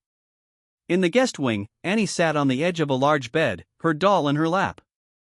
The room was bigger than anything she had ever slept in before, with soft lighting and thick carpets that made every step quiet. Grace stood near the window, still unsure how to exist in a space that felt borrowed. A gentle knock came at the door. Grace opened it to find Ethan standing there. I hope I'm not interrupting. No, sir. Not at all. He stepped inside, looking around briefly before his eyes settled on Annie. How are you? He asked. I like this room, Annie said. It's quiet. That's good. She studied him for a moment. You look better. I feel better. She nodded as if confirming a fact she had already suspected. Ethan glanced at Grace. I wanted to check on you both, and to say something I didn't say properly before. Grace straightened slightly. Sir, you've already. No, Ethan said gently. Not enough. He looked at Annie. You didn't just warn me, he said. You insisted. Even when no one believed you. Even when people told you to stop. Annie held her doll a little tighter. I didn't want you to get hurt. I know, Ethan said. And because of that, I'm still here. Grace's eyes softened, but she said nothing. Ethan continued. There are people now who are trying to understand what happened. And what you saw is important. Annie nodded. I remember. I know you do, he said. But you won't have to do this alone. Not now. Not ever. Grace looked at him carefully. Mr. Whitmore, what happens next? Ethan paused. That depends on how much truth we uncover, he said. And how far this goes. Annie tilted her head slightly. The man at the door. Is he bad too? Ethan didn't hesitate. Yes. Then you should find him fast, she said. Because people like that don't wait. Ethan almost smiled. That's exactly what we're doing. As he left the room, Ethan felt something settle into place. Not comfort, not relief. But clarity. Back in his study, Benton was waiting with new information. We have a financial trigger, Benton said. One of the shell accounts tied to Vale just moved funds. Small amount, but recent. Within the last hour. Ethan stepped closer. From where? Benton tapped the screen. A transfer node in the city. Not offshore. Local. Keller, who had just entered behind Ethan, spoke immediately. We can track that. Ethan's eyes sharpened. Do it. Benton looked at him. If we move now, we might flush him out. Ethan nodded once. Then we move now. Margaret appeared in the doorway, having heard enough to understand. Be careful, she said. Ethan met her gaze. I will. Then he turned to Keller. Get the team ready. For the first time since the night of the engagement dinner, the balance had shifted. Victoria had made her move. Now Ethan was making his. And somewhere in the city, a man who thought he was invisible had just made the mistake of being seen. The city did not know it was being watched. Traffic moved in slow afternoon lines. People crossed streets with coffee cups in hand. Office buildings reflected the sun like glass mirrors, pretending nothing complicated ever happened inside them. It was an ordinary day for everyone except the handful of people who now understood that somewhere within that calm surface, a carefully built scheme was beginning to crack. Inside one of Whitmore Group's black SUVs, Ethan sat in the back seat, one hand resting lightly against his abdomen, where the last traces of discomfort still lingered. He had insisted on coming. Benton had argued. Margaret had refused. Dr. Reed had threatened to sedate him if necessary. But in the end, Ethan had simply said, "This started with me. It ends with me." And no one had found a way to argue that down. Keller sat in the front passenger seat, speaking quietly into his earpiece. Confirm position. Yes. Keep distance. No contact unless instructed. On the tablet between them, a small blinking dot marked the latest movement of the account Benton had flagged. It wasn't a person. Not yet.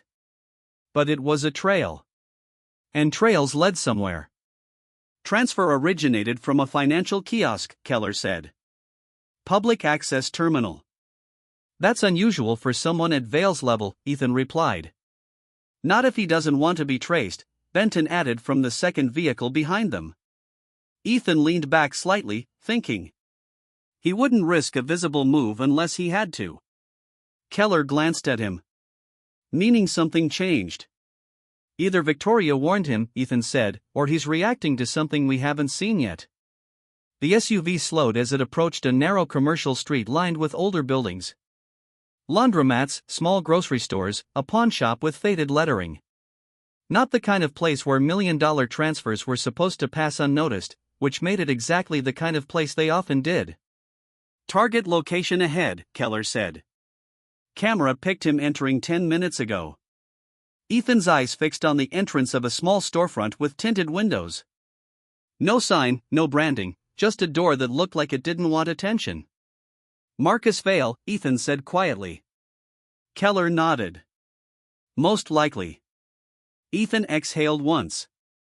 We don't go in loud. Understood. The SUV came to a stop half a block away.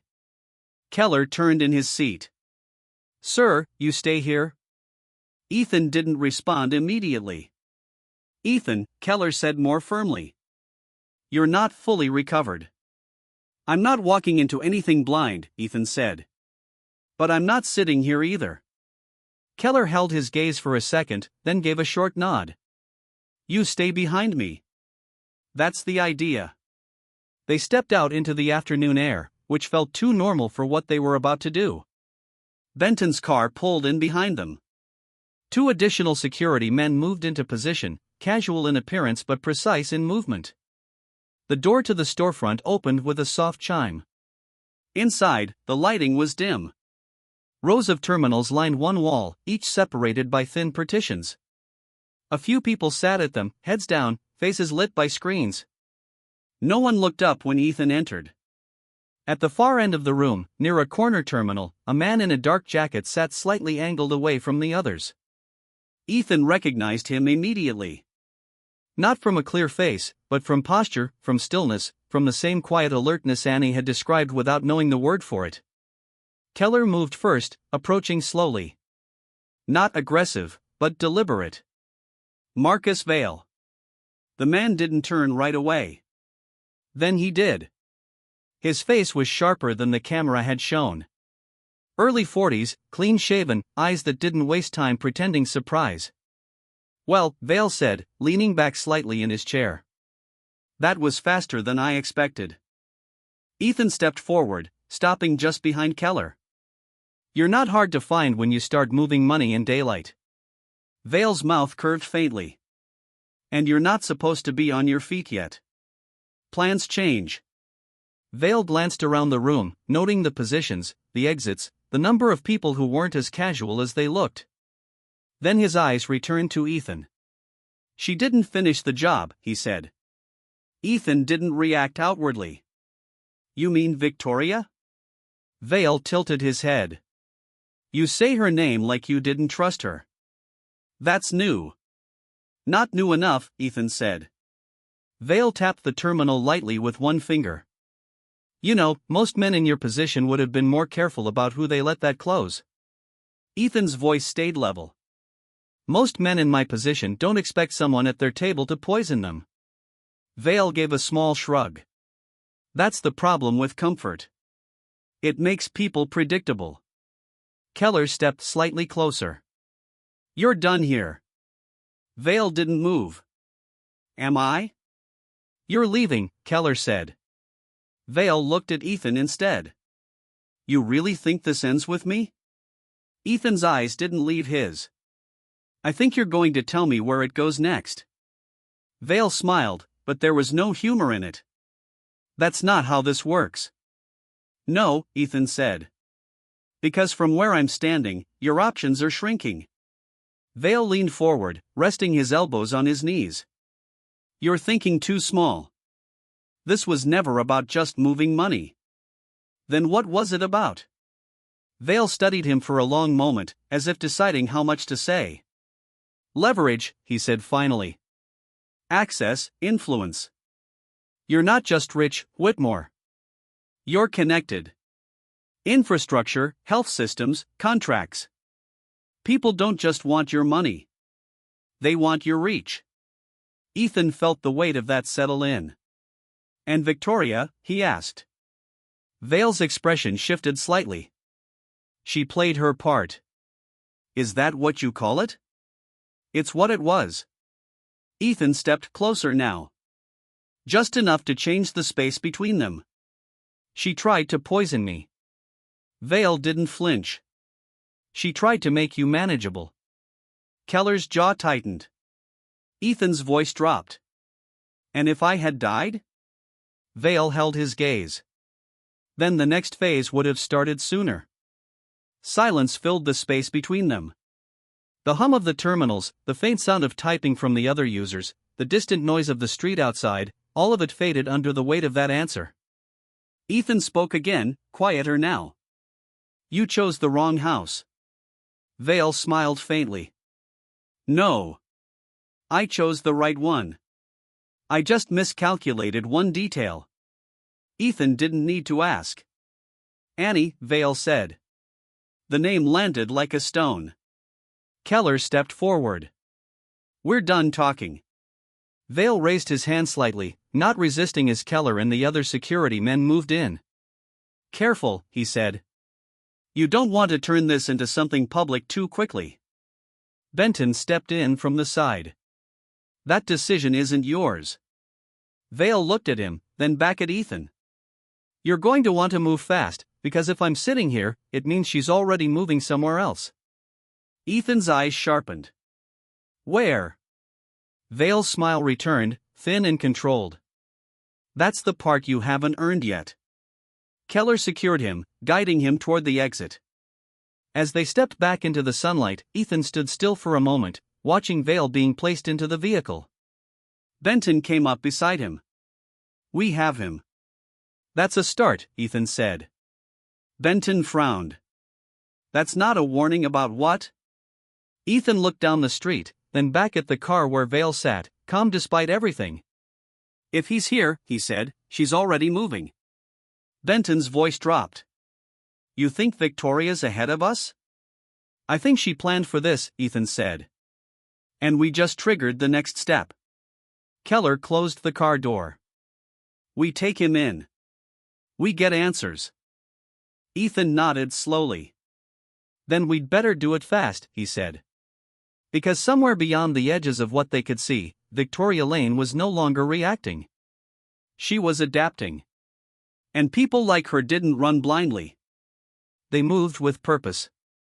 Which meant the most dangerous part of this wasn't what had already happened. It was what was about to. Marcus Vale did not look like a man who had just been caught. That was the first thing Ethan noticed as they moved him into the secured interview room back at the estate. Not a police station, at least not yet. Benton had made that decision carefully. They needed answers before this became public, before lawyers, media, and outside pressure complicated everything. Vale sat in the chair with his hands loosely resting on the table, posture relaxed, eyes alert. He didn't ask for a lawyer. He didn't protest. He didn't pretend. He waited. Ethan stood across from him, no longer in a hospital bed, no longer reacting. Keller remained near the door, silent and watchful. Benton stood to the side, tablet ready, every word about to be recorded. You're calm, Ethan said. Vale gave a slight shrug. Panic is for people who don't understand the game. And you think you do? I know enough to recognize when the board changes. Ethan pulled out a chair and sat down across from him. Then let's skip the performance. You told me this wasn't just about money. It isn't. Then talk. Vale studied him for a moment, as if measuring how much truth Ethan could handle at once. You're a gateway, Vale said finally. Not just a target. Ethan didn't blink. Explain.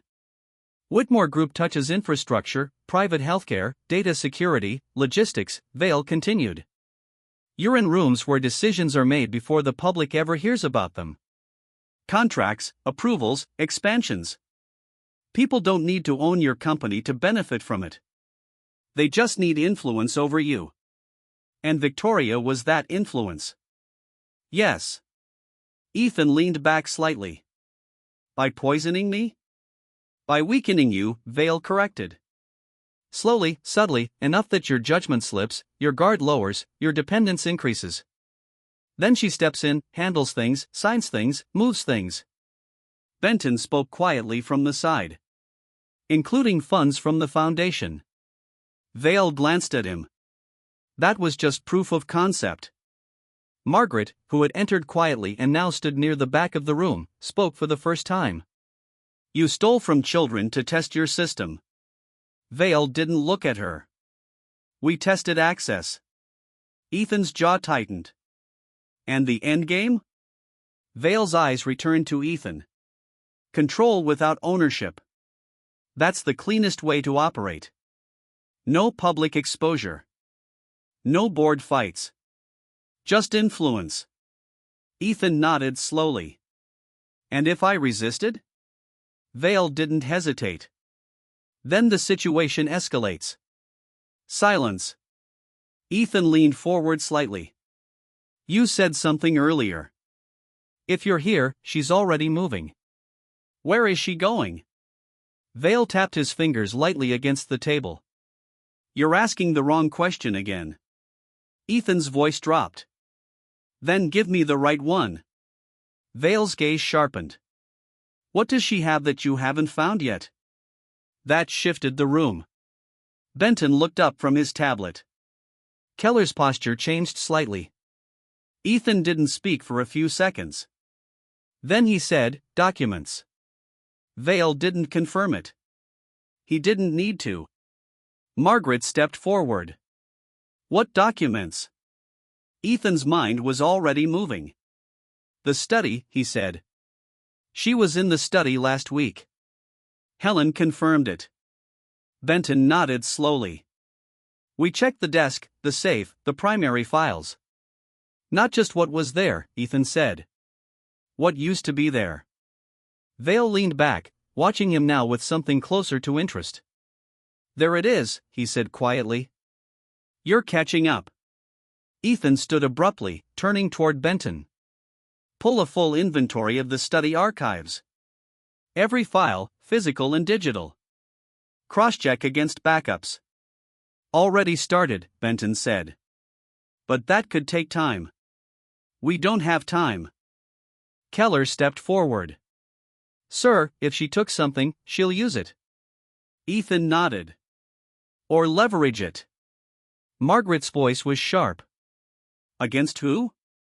Ethan didn't answer immediately. Then he said, everyone connected to me.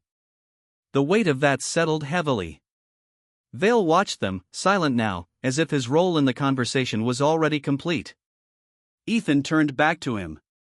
You're going to tell me exactly what she took. Vale shook his head slightly. I don't know specifics. That wasn't my part. Then what was your part? Structure, access points, movement channels. Making sure that when something needed to move, it moved clean. And now? Vale's expression didn't change. Now I'm sitting here. Ethan stepped closer. And she's not. No, Vale said. She's not. The implication was clear. Ethan turned to Keller. Lock down all outbound data from the estate. No external access. No file transfers. I want every system isolated. Keller nodded immediately. Benton, Ethan continued. Contact our internal tech team. Full audit. Anything accessed, copied, or removed in the last 30 days. Benton was already moving. I'll get them on secure line. Margaret looked at her son. Ethan, if she has something sensitive. She does, he said. We just don't know what yet. At that moment, Keller's earpiece buzzed. He turned slightly, listening. Then his expression changed. Sir, he said.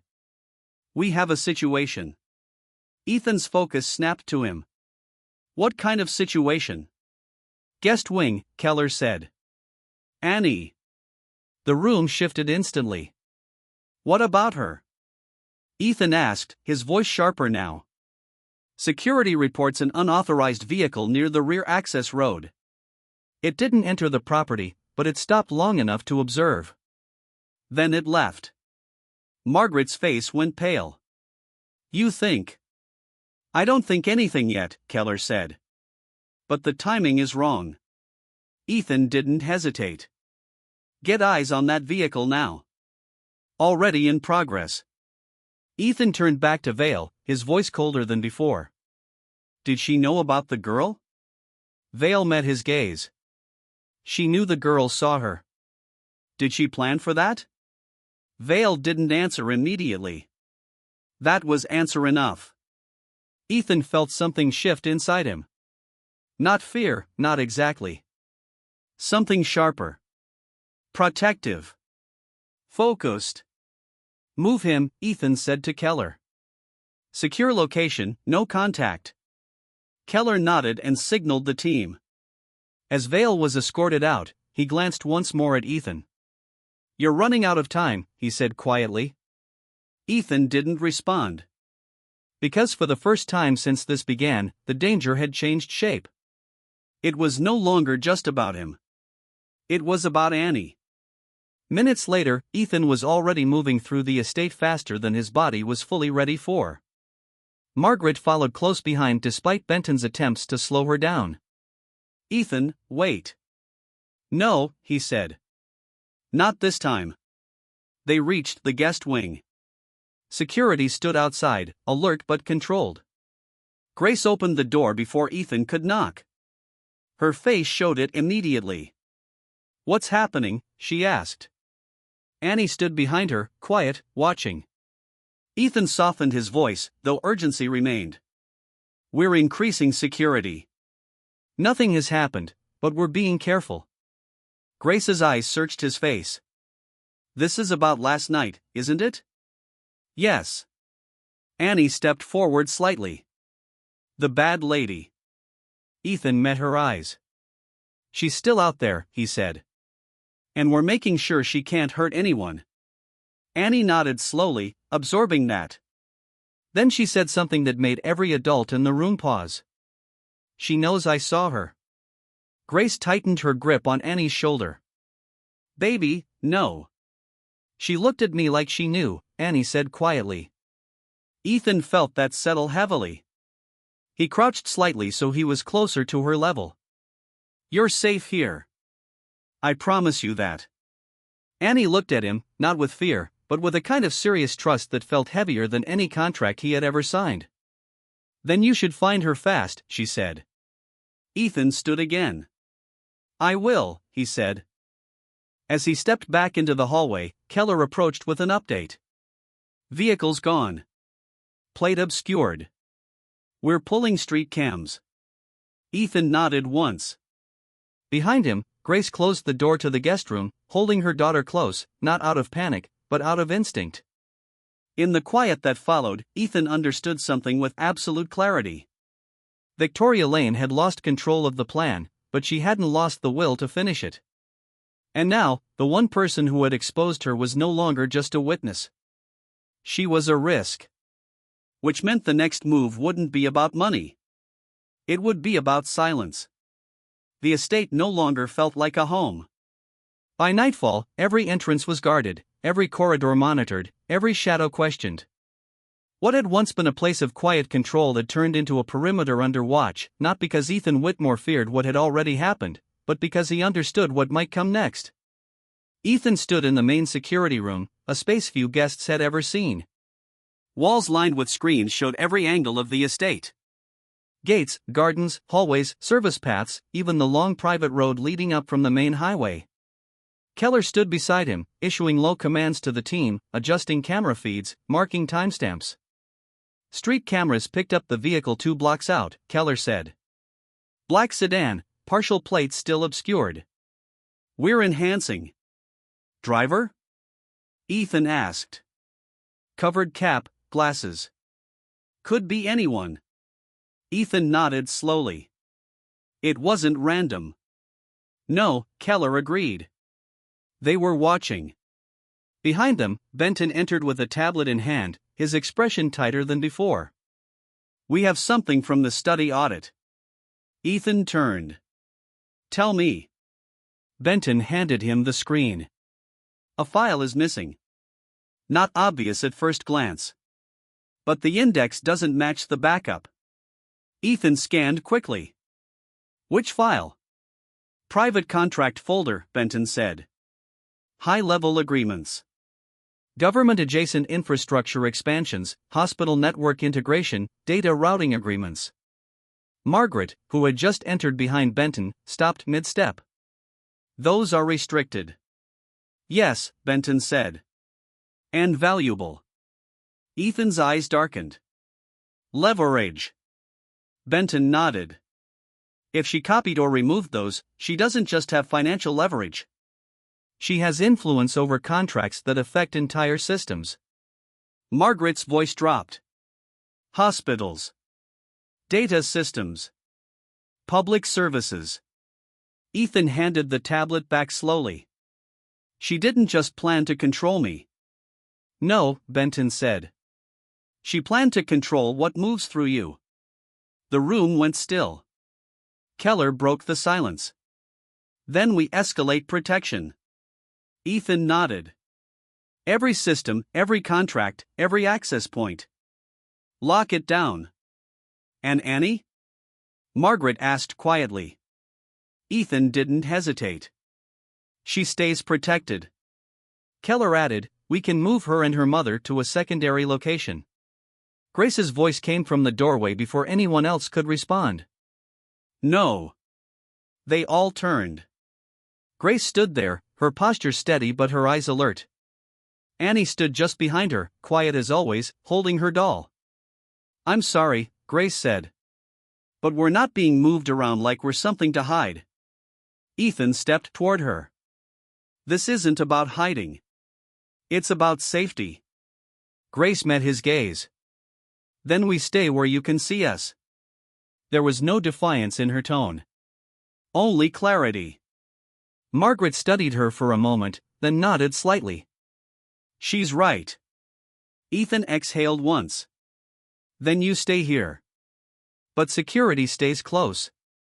Grace nodded. That's fine. Annie stepped forward a little. Is she coming here? The room quieted.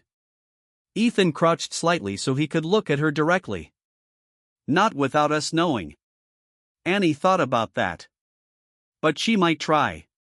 Ethan didn't lie. Yes. Annie nodded again, as if placing that fact neatly into her understanding of the world. Then we should be ready. Keller almost smiled. Ethan stood. We are. Later that night, the estate grew quieter, but it was not the peaceful quiet of before. It was a waiting quiet, the kind that sits just beneath the surface, listening. Ethan returned to his study. The desk was cleared now. No recorder, no hidden devices. Just wood, polished and empty. But it no longer felt like a place of thought. It felt like a place that had been watched. He opened the drawer where the missing files had once been stored.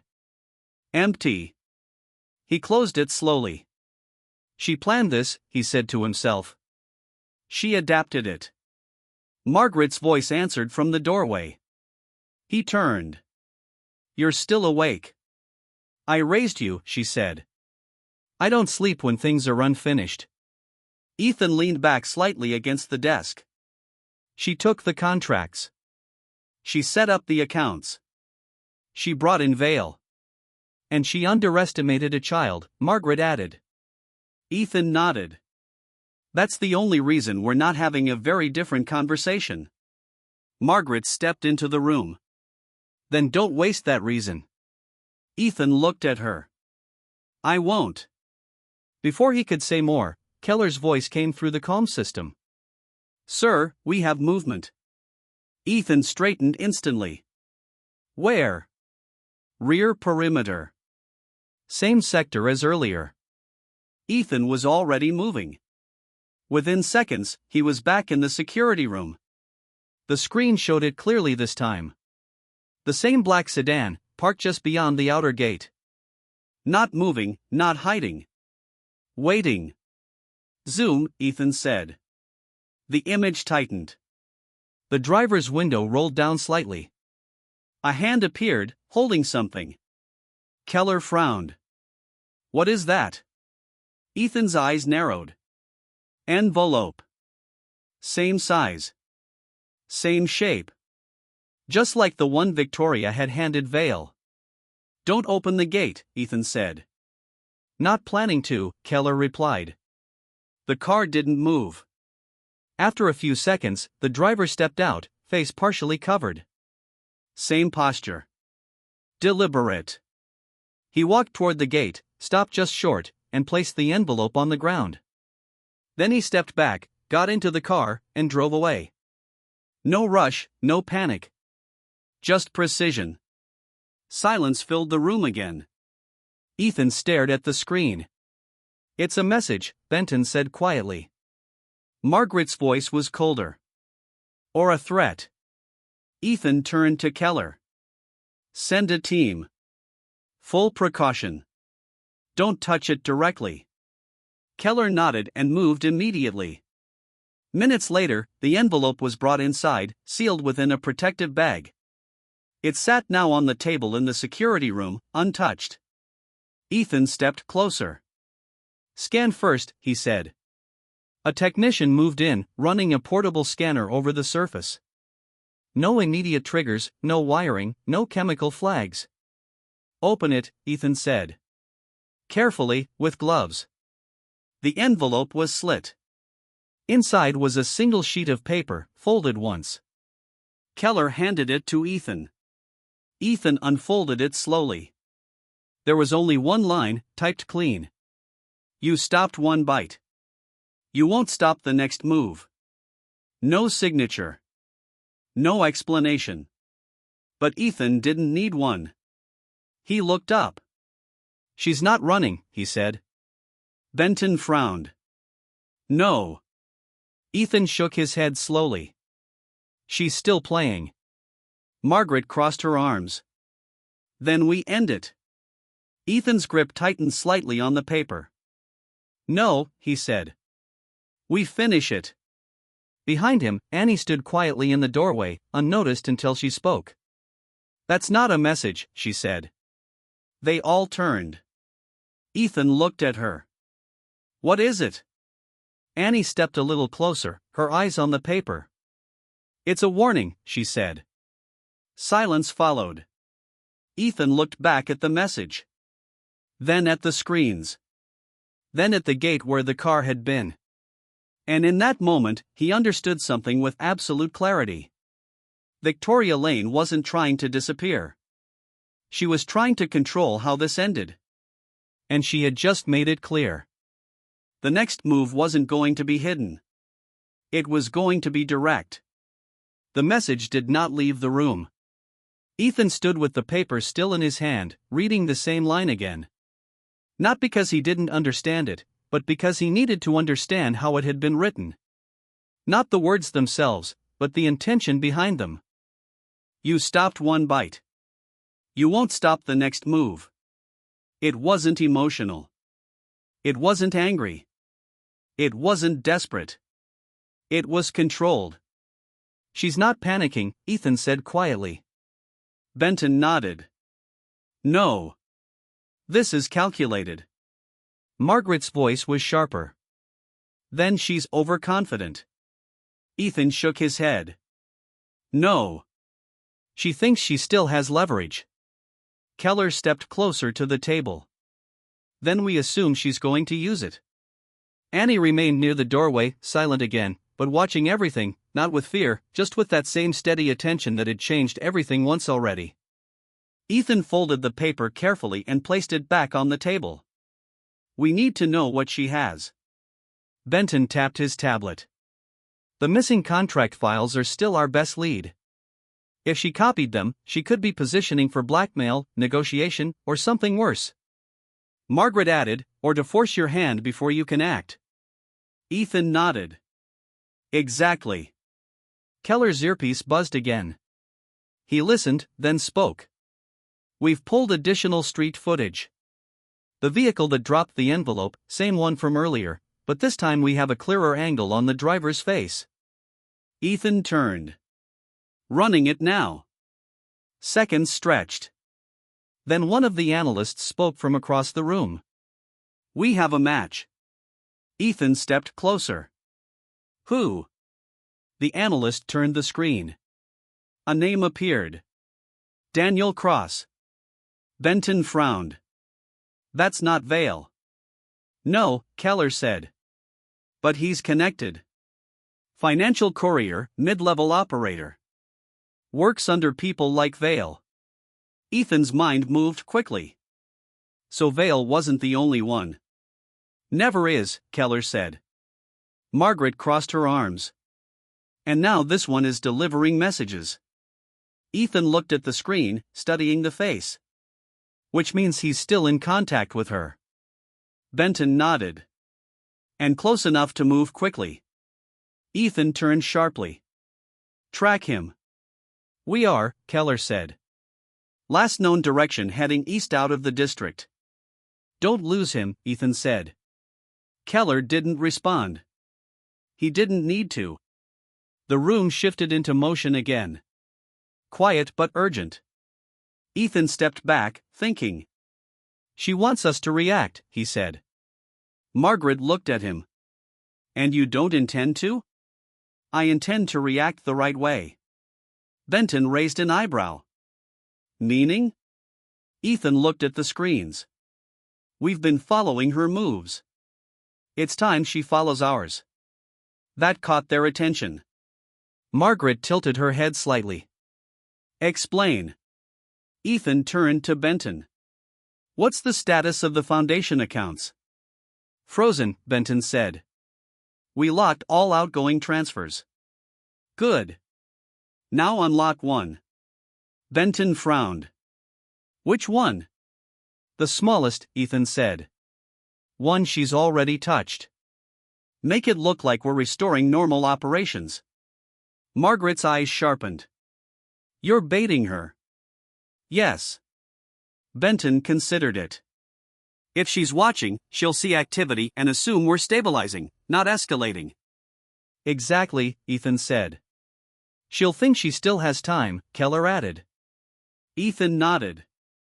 And if Cross is still moving for her, he'll move again. And this time, we're ready. There was a pause. Then Margaret said quietly, You're thinking like her now. Ethan didn't smile. I'm thinking ahead of her. Across the room, Annie shifted slightly.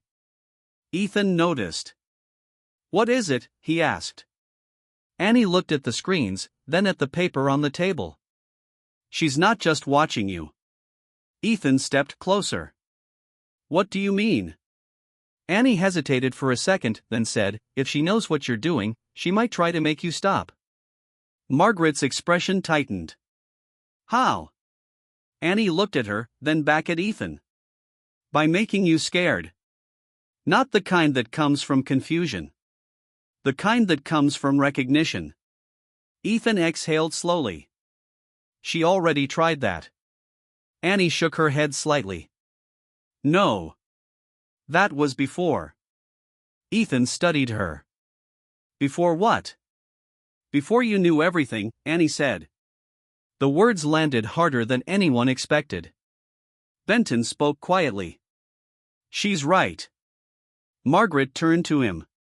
You agree with the child overtrained analysts? Now, I agree with logic, Benton said. Before, Victoria had control. Now she's losing it. That changes her strategy. Ethan nodded slowly. She escalates. Which means we don't just track, Keller added. We anticipate. Ethan looked at the screens again, then back at Annie. What would you do? He asked. The question surprised everyone. Annie blinked. Me? Yes. She thought about it. I'd make you look the wrong way, she said. So you don't see where I'm really going. Benton straightened. A distraction.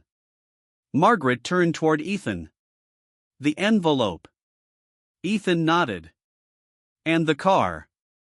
Keller's voice sharpened. Then Cross might not be the real move. Ethan turned.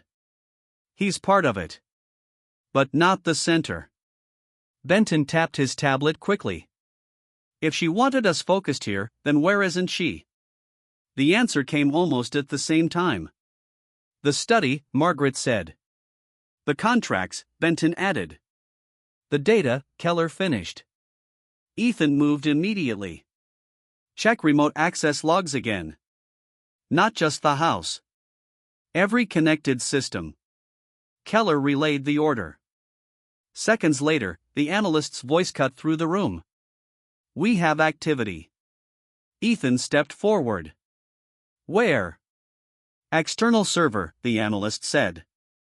Attempted access to archived contract database just now. Benton's voice dropped. She's pulling something. Can we stop it? Margaret asked. The analyst shook his head. Encrypted channel, but we're tracing the endpoint. Ethan's eyes locked onto the screen. Where is it? The analyst hesitated for half a second, then said, Downtown Financial District. Ethan turned to Keller. Cross was heading east. Yes. Ethan's voice hardened. He's not the distraction. Benton looked at him. Then what is? Ethan didn't answer right away. He looked at the message again. You won't stop the next move. Then he looked at Annie. She wanted us to think the next move was coming here, he said. Margaret's voice dropped.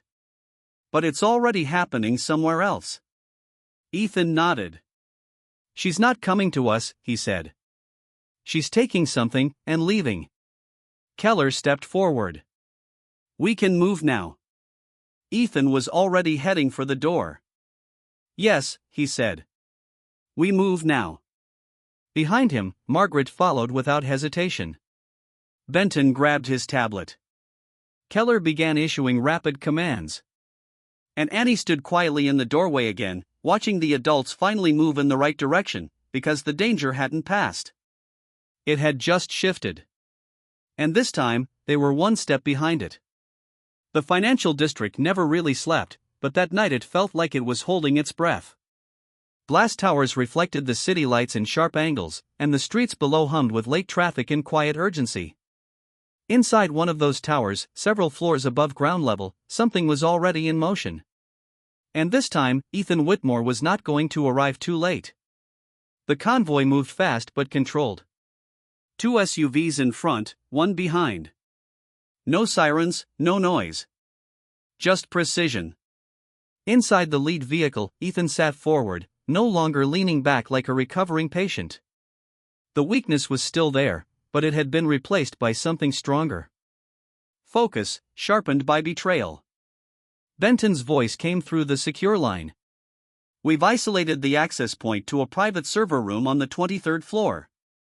It's leased under a shell company, one of Vale's structures. Ethan nodded even though Benton couldn't see him. Security minimal on record, Benton said.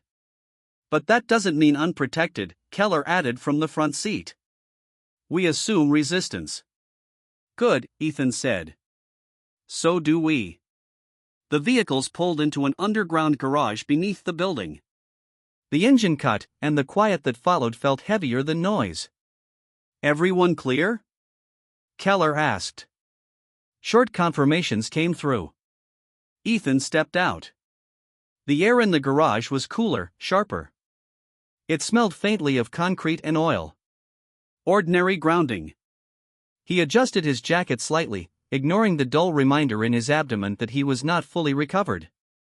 Stay close, Keller said. Ethan didn't argue. They moved quickly toward the service elevator. Keller swiped a cloned access card Benton's team had prepared. The doors opened with a soft mechanical sound. Inside, no one spoke. The numbers climbed. Floors. 12. 17. 23. The doors opened to a dim hallway. No receptionist, no signage, just a narrow corridor leading to a secured door at the far end. Keller raised a hand, signaling stillness. One of the team moved forward, scanning the lock. Electronic, encrypted. How long? Keller asked. 30 seconds. Ethan stood just behind them, eyes fixed on the door. She's here, he said quietly. Benton's voice came through again. Activity spiked just now. Data transfer accelerating. Then we don't have 30 seconds, Ethan replied. Keller looked at the technician. Faster. The man adjusted his device, bypassing protocols with controlled urgency. 20 seconds. 15. A soft click. The door unlocked. Keller pushed it open. Inside, the room was larger than expected. Rows of servers lined the walls, lights blinking in steady rhythm. The hum of cooling systems filled the air. And at the center, Victoria Lane stood at a terminal. She didn't turn immediately. She didn't run. She simply kept typing for one more second. Then she stopped and slowly turned around. Her expression was calm. Too calm. I was wondering how long it would take you, she said. Ethan stepped forward, stopping just inside the room. Not long enough. Victoria's eyes moved briefly across the team, then settled on him. You look better. I am. That's unfortunate, she said softly. Keller stepped to the side, positioning his team. Step away from the terminal. Victoria didn't move. You're already too late, she said. Benton's voice came sharply through the comms. Transfer at 80%. Ethan's gaze flicked to the screen behind her. Lines of data moved rapidly. What did you take? He asked. Victoria smiled faintly. Not take. Secure. For who? For whoever understands its value. Ethan's voice hardened. You poisoned me for this. Victoria tilted her head slightly. No. I prepared you. That's not how this ends. Her smile didn't change. You don't decide that anymore. Keller stepped forward. Step away now. Victoria finally moved. Not toward them. Toward the console beside her. Her hand hovered over a key. Don't, Ethan said. She looked at him, and for the first time there was something real in her expression. Not fear, not anger. Conviction. You should have listened to me, she said. Then she pressed the key. The screens flickered. The data transfer completed. Benton's voice came through, tight. It's done. Full extraction. Silence filled the room for half a second. Then Keller moved. Victoria didn't resist as she was pulled back from the terminal. No struggle, no panic. Just that same calm expression. Ethan stepped closer to the screen, scanning the final output. What did you send? He asked. Victoria didn't answer. Ethan turned back to her. What did you just give away? She met his eyes. Not give, she said. Position. Margaret's voice came through the comm line from the estate, sharp and controlled. Ethan, what's happening? He didn't look away from Victoria. She completed the transfer. A pause. Then Margaret said quietly, then whatever she took, it's out now. Ethan nodded slightly. Victoria watched him. You still don't see it, she said. Then explain it, he replied. She leaned back slightly against Keller's hold, her voice lowering just enough to feel personal. You think this was about controlling you, she said. It wasn't. Ethan didn't react. It was about access, she continued. And now that access is shared. Benton cut in urgently. We're tracking the endpoint, but it's splitting. Multiple destinations. Ethan's jaw tightened. How many? 3. No, 5. It's fragmenting. Victoria smiled again. You're not chasing one problem anymore, she said. You're chasing 5. Keller secured her hands behind her back. This is over, he said. Victoria shook her head slightly. No, she said. This is exactly where it begins. Ethan stepped closer. Close enough now that there was no distance left for illusion. You lost, he said quietly. Victoria looked at him. Really looked. This time. No, she replied. I just changed the board. Silence settled again, heavier than before. Because this time she wasn't bluffing. Benton's voice came through, tense. Ethan, whatever she sent, it's already moving through external systems. This is bigger than internal control now. Ethan stood still for a moment, then nodded once. Then we stop it at every endpoint. Keller looked at him. That's not a small task. Ethan's eyes didn't leave the screen. Neither is what she started. Behind him, Victoria said softly, "You're too late to contain it." Ethan turned back to her. Maybe, he said. Then his voice dropped. But not too late to finish you. For the first time since they entered the room, Victoria didn't smile. Because she understood something in that moment. The plan had succeeded. The data was out. The system was broken open. But Ethan Whitmore wasn't reacting anymore. He was hunting. And whatever came next, he was no longer one step behind. He was coming straight through the center. The servers kept humming, but the illusion of control was gone. Ethan Whitmore stood in the center of the server room, watching the final traces of the data transfer disappear across the monitors. What had once been contained inside his systems, contracts, infrastructure maps, sensitive agreements, was now fragmented and moving outward like sparks in dry air. Victoria stood restrained a few feet away. No longer smiling, but not defeated either.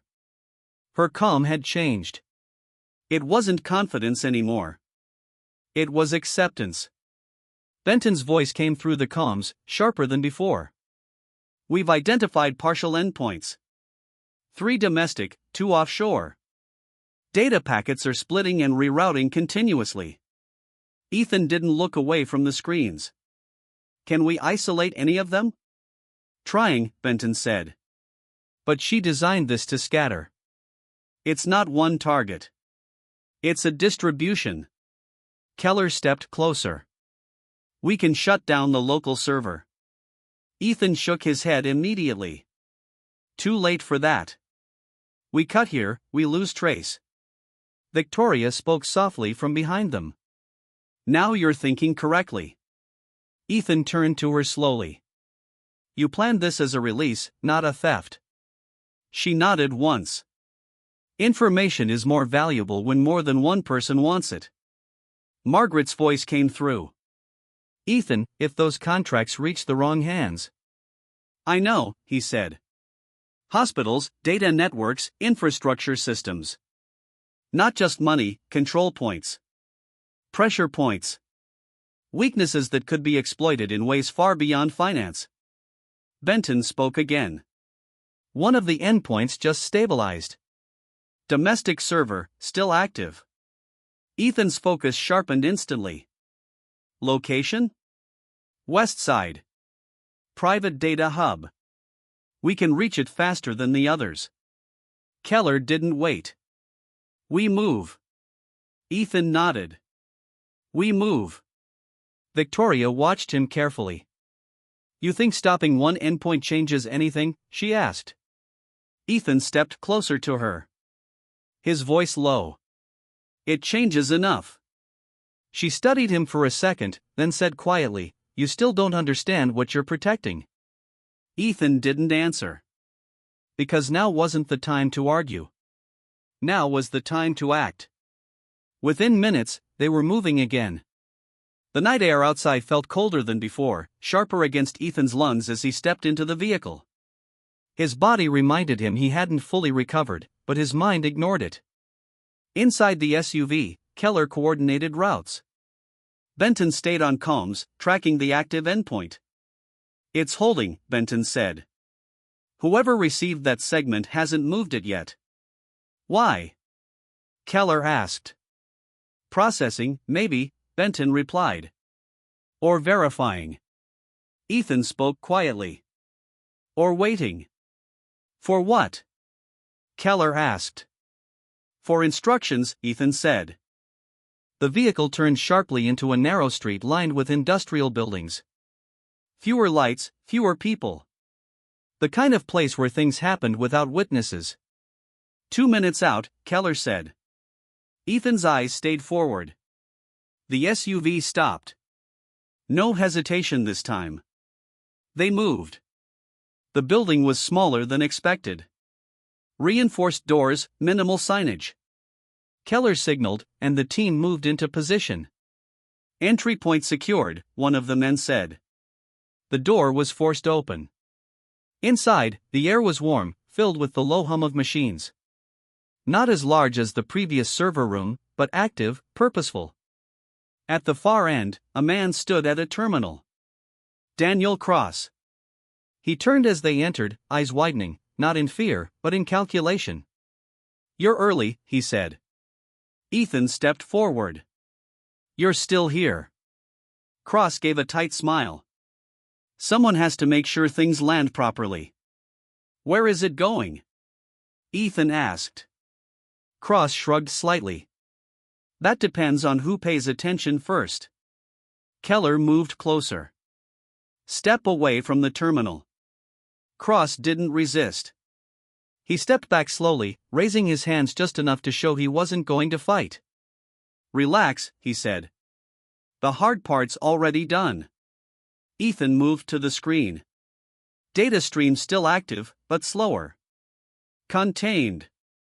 "This is one segment," Benton's voice came through. "If we secure it, we cut off part of the distribution." Ethan nodded. "Then we secure it." He looked at Cross. "Access codes." Cross laughed lightly. "You think I'm the kind of guy who keeps those on hand?" Keller stepped forward, voice firm. "You're the kind of guy who wants to stay out of prison." Cross's smile faded slightly. Ethan didn't raise his voice. He didn't need to. "You were at my gate," he said. "You delivered her message." Cross hesitated. Ethan stepped closer. "That means you're closer to her than Vale was." That landed. Cross looked at him differently now. Measuring. Then he exhaled. "Temporary keys. Rotating access." "Give them to me," Ethan said. Cross shook his head. "Even if I wanted to, they're already changing." Ethan looked at the screen again, then back at Cross. "Then you're going to help us stop it." Cross smiled faintly. "Why would I do that?" Ethan didn't answer right away. Then he said quietly, "Because she's already done with you." Silence. Cross's expression shifted. Not fear, not yet, but doubt. Ethan saw it. "She doesn't need you anymore," Ethan continued. "The transfer is done. The data is out. You're just the last person standing in a place we can find." Keller added, "And we already found you." Cross's jaw tightened slightly. Ethan pressed further. "You think she's going to circle back and protect you?" Cross didn't respond. Because he knew the answer. Ethan leaned in just enough. "Help us stop this, and you have a chance to walk out of this differently." Cross looked at the screen, then at the door, then back at Ethan. "You don't get it," he said quietly. "This isn't about one payout. This is about positioning. Once this data spreads, people start making moves. Big ones." "I know," Ethan said. "Then you know you can't stop all of it." Ethan nodded. "I don't have to," he said. Cross frowned. "What does that mean?" Ethan's voice dropped. "I just have to stop enough." Keller stepped forward. "Last chance." Cross closed his eyes for a second, then opened them. "Fine," he said. He moved toward the terminal slowly, hands still visible. "Temporary override," he said, typing quickly. "It won't kill the data, but it'll lock this segment. Delay the spread." Benton's voice came through, tense. "We're seeing it. This node is slowing." Ethan watched the screen. For the first time since this began, something stopped. Not everything. But something. Cross stepped back. "That's all I can do," he said. Ethan nodded once. Keller secured him immediately. Ethan stood there, watching the slowed data stream. One segment contained, for still out there. But now they weren't completely behind. Benton's voice came through again. Ethan, this changes things. If we can hit the others. We will, Ethan said. He turned away from the screen. Because this wasn't over. Not even close. But for the first time since Victoria pressed that key, he had taken something back. Control. Not all of it. But enough to fight. And somewhere, wherever she was, Victoria Lane would feel it. Because the system she built was no longer moving unchecked. It was being hunted. Piece by piece. The night did not end when the servers slowed. It sharpened. Ethan Whitmore stood in the dim glow of the secondary data hub, watching the stabilized stream on the monitor. One segment contained, for others still moving, still alive somewhere beyond his reach. But something fundamental had changed. For the first time since Victoria pressed that key, the system she built had resistance. And she would feel it. Notice holding, Benton's voice confirmed through the comms. Cross wasn't exaggerating. This segment is locked in delay. Ethan didn't look away from the screen. How long? Hard to say, Benton replied. Minutes. Maybe longer if we reinforce it. Then reinforce it. Keller nodded to the tech team. Do it. Behind them, Daniel Cross sat restrained, no longer speaking, no longer pretending control. His silence now was different from before. It wasn't calculation anymore. It was realization. Ethan turned to him briefly. You bought yourself time. Cross gave a faint, tired exhale. That's all anyone ever buys. Ethan didn't answer. He was already moving. Where's the next closest endpoint? He asked. Benton responded immediately. Offshore cluster, too far. Another domestic, north sector, but unstable. And one, he paused. One just went dark. Ethan stopped. What do you mean, dark?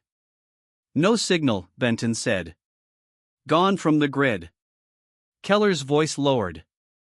Pulled manually or transferred again? Benton replied carefully. Unknown. Ethan's eyes narrowed. Or she shut it down herself. Margaret's voice came through. Steady but sharp. Why would she do that? Ethan answered without hesitation. Because she doesn't need all 5 anymore. Silence followed. Benton spoke carefully. You think she's consolidating? Yes, Ethan said. She scattered the data to create pressure. Now she gathers what matters. Keller stepped closer. Which means she's heading somewhere specific. Ethan nodded slowly. Not running. Positioning. The room shifted again. Not chaos, not panic. Something tighter. Focused. Trace the dark node, Ethan said. Trying, Benton replied. Residual signal only. Wait. A pause. We have a direction. Where? Back toward the city center. High-rise cluster. Ethan didn't hesitate. We move. Keller gave the order instantly. Pack up. We're relocating. As the team moved, Ethan took one last look at the slowed data stream. One piece secured, the rest still in play. But now he wasn't reacting to her plan. He was stepping into it. The city lights blurred past again as the convoy cut through traffic. Faster this time, less cautious. There was no need for subtlety anymore. Victoria had escalated. So had he. Inside the vehicle, Margaret's voice came through directly. Ethan, listen to me. I am. This ends tonight. Ethan looked out the window. Yes. Not just the data, she said. Horror. Ethan answered quietly. I know. Benton's voice cut in. We've identified the building. Private executive tower, upper floors, leased through layered entities. Same network. Security? Keller asked. Minimal on paper, Benton said. Which means nothing, Ethan replied. Keller added, she chose it. Yes, Benton said. And she expects you to come. Ethan's expression didn't change. Good. The vehicles pulled into position. This time there was no hesitation. They entered. Elevator up. Higher than before. The silence inside was heavier now. Not uncertainty. Inevitability. The doors opened. A wide corridor, glass walls, the city stretching beyond like a sea of lights. At the far end, a single office. Door open. Lights on. Ethan walked first. No signal from Keller this time. No waiting. Inside, Victoria Lane stood by the window. No terminal, no servers. Just her. She didn't turn immediately. You're faster than I expected, she said. Ethan stepped into the room. You're slower than you think. She smiled faintly and turned. You stopped one node, she said. That's impressive. It's enough. No, she replied softly. It's not. Keller and the team moved into position behind Ethan. Victoria didn't look at them. Only him. You still believe this is about control, she said. Ethan didn't answer. Then let me finish it for you, she continued. It's about leverage. And now I have it. Ethan stepped closer. What did you keep? Victoria's smile faded slightly. The part that matters. Which is? She held his gaze. The part that makes people listen. Silence stretched. Ethan's voice dropped. Who has it? Victoria shook her head slowly. Tell me. She studied him, searching for something. Weakness, hesitation, doubt. She didn't find it. That's the problem, she said quietly. You're not the same man who sat at that table. No, Ethan said. I'm not. A long pause. Then Victoria exhaled, almost tired. For what it's worth, she said, you weren't supposed to survive that night. Margaret's voice came sharply from behind. You'll answer for that. Victoria didn't look at her. I already have, she said. Keller stepped forward. It's over. Victoria didn't resist. Because she knew the movement was done. The plan had played out. The pieces were where they would fall. Ethan stood in front of her one last time. You lost, he said. Victoria looked at him. Not defiant. Not broken. Just clear. No, she said quietly. I changed what winning looks like. Ethan held her gaze. Not anymore. Keller moved in. Victoria was taken into custody. No struggle, no final words. Just silence. Ethan turned toward the window. The city stretched out below him, unchanged, unaware. Behind him, Benton's voice came through one last time. Ethan, the remaining nodes. With what we have now, we can contain the rest. Ethan nodded slowly. Then we finish it. Margaret stepped beside him. It's done, she said. Ethan looked out at the lights. No, he said. Then his voice lowered. But it will be. Because this wasn't just about stopping a plan anymore. It was about restoring what had been broken. Trust. Control. Truth. And somewhere in the estate, in a quiet guest room far from all of this, a little girl who had been told to stay silent had changed everything by refusing to. Ethan turned from the window. Let's go home, he said. And for the first time since that night, it sounded like a place worth returning to. This story, brought to you by StoryVerse, reminds us that truth often comes from the most unexpected voices, and ignoring it can come at a dangerous cost. It teaches that power and intelligence mean little without humility, the ability to listen, especially to those society tends to overlook. Annie's courage shows that integrity does not depend on age or status. While Ethan's journey reveals that real strength lies in admitting mistakes and choosing to correct them.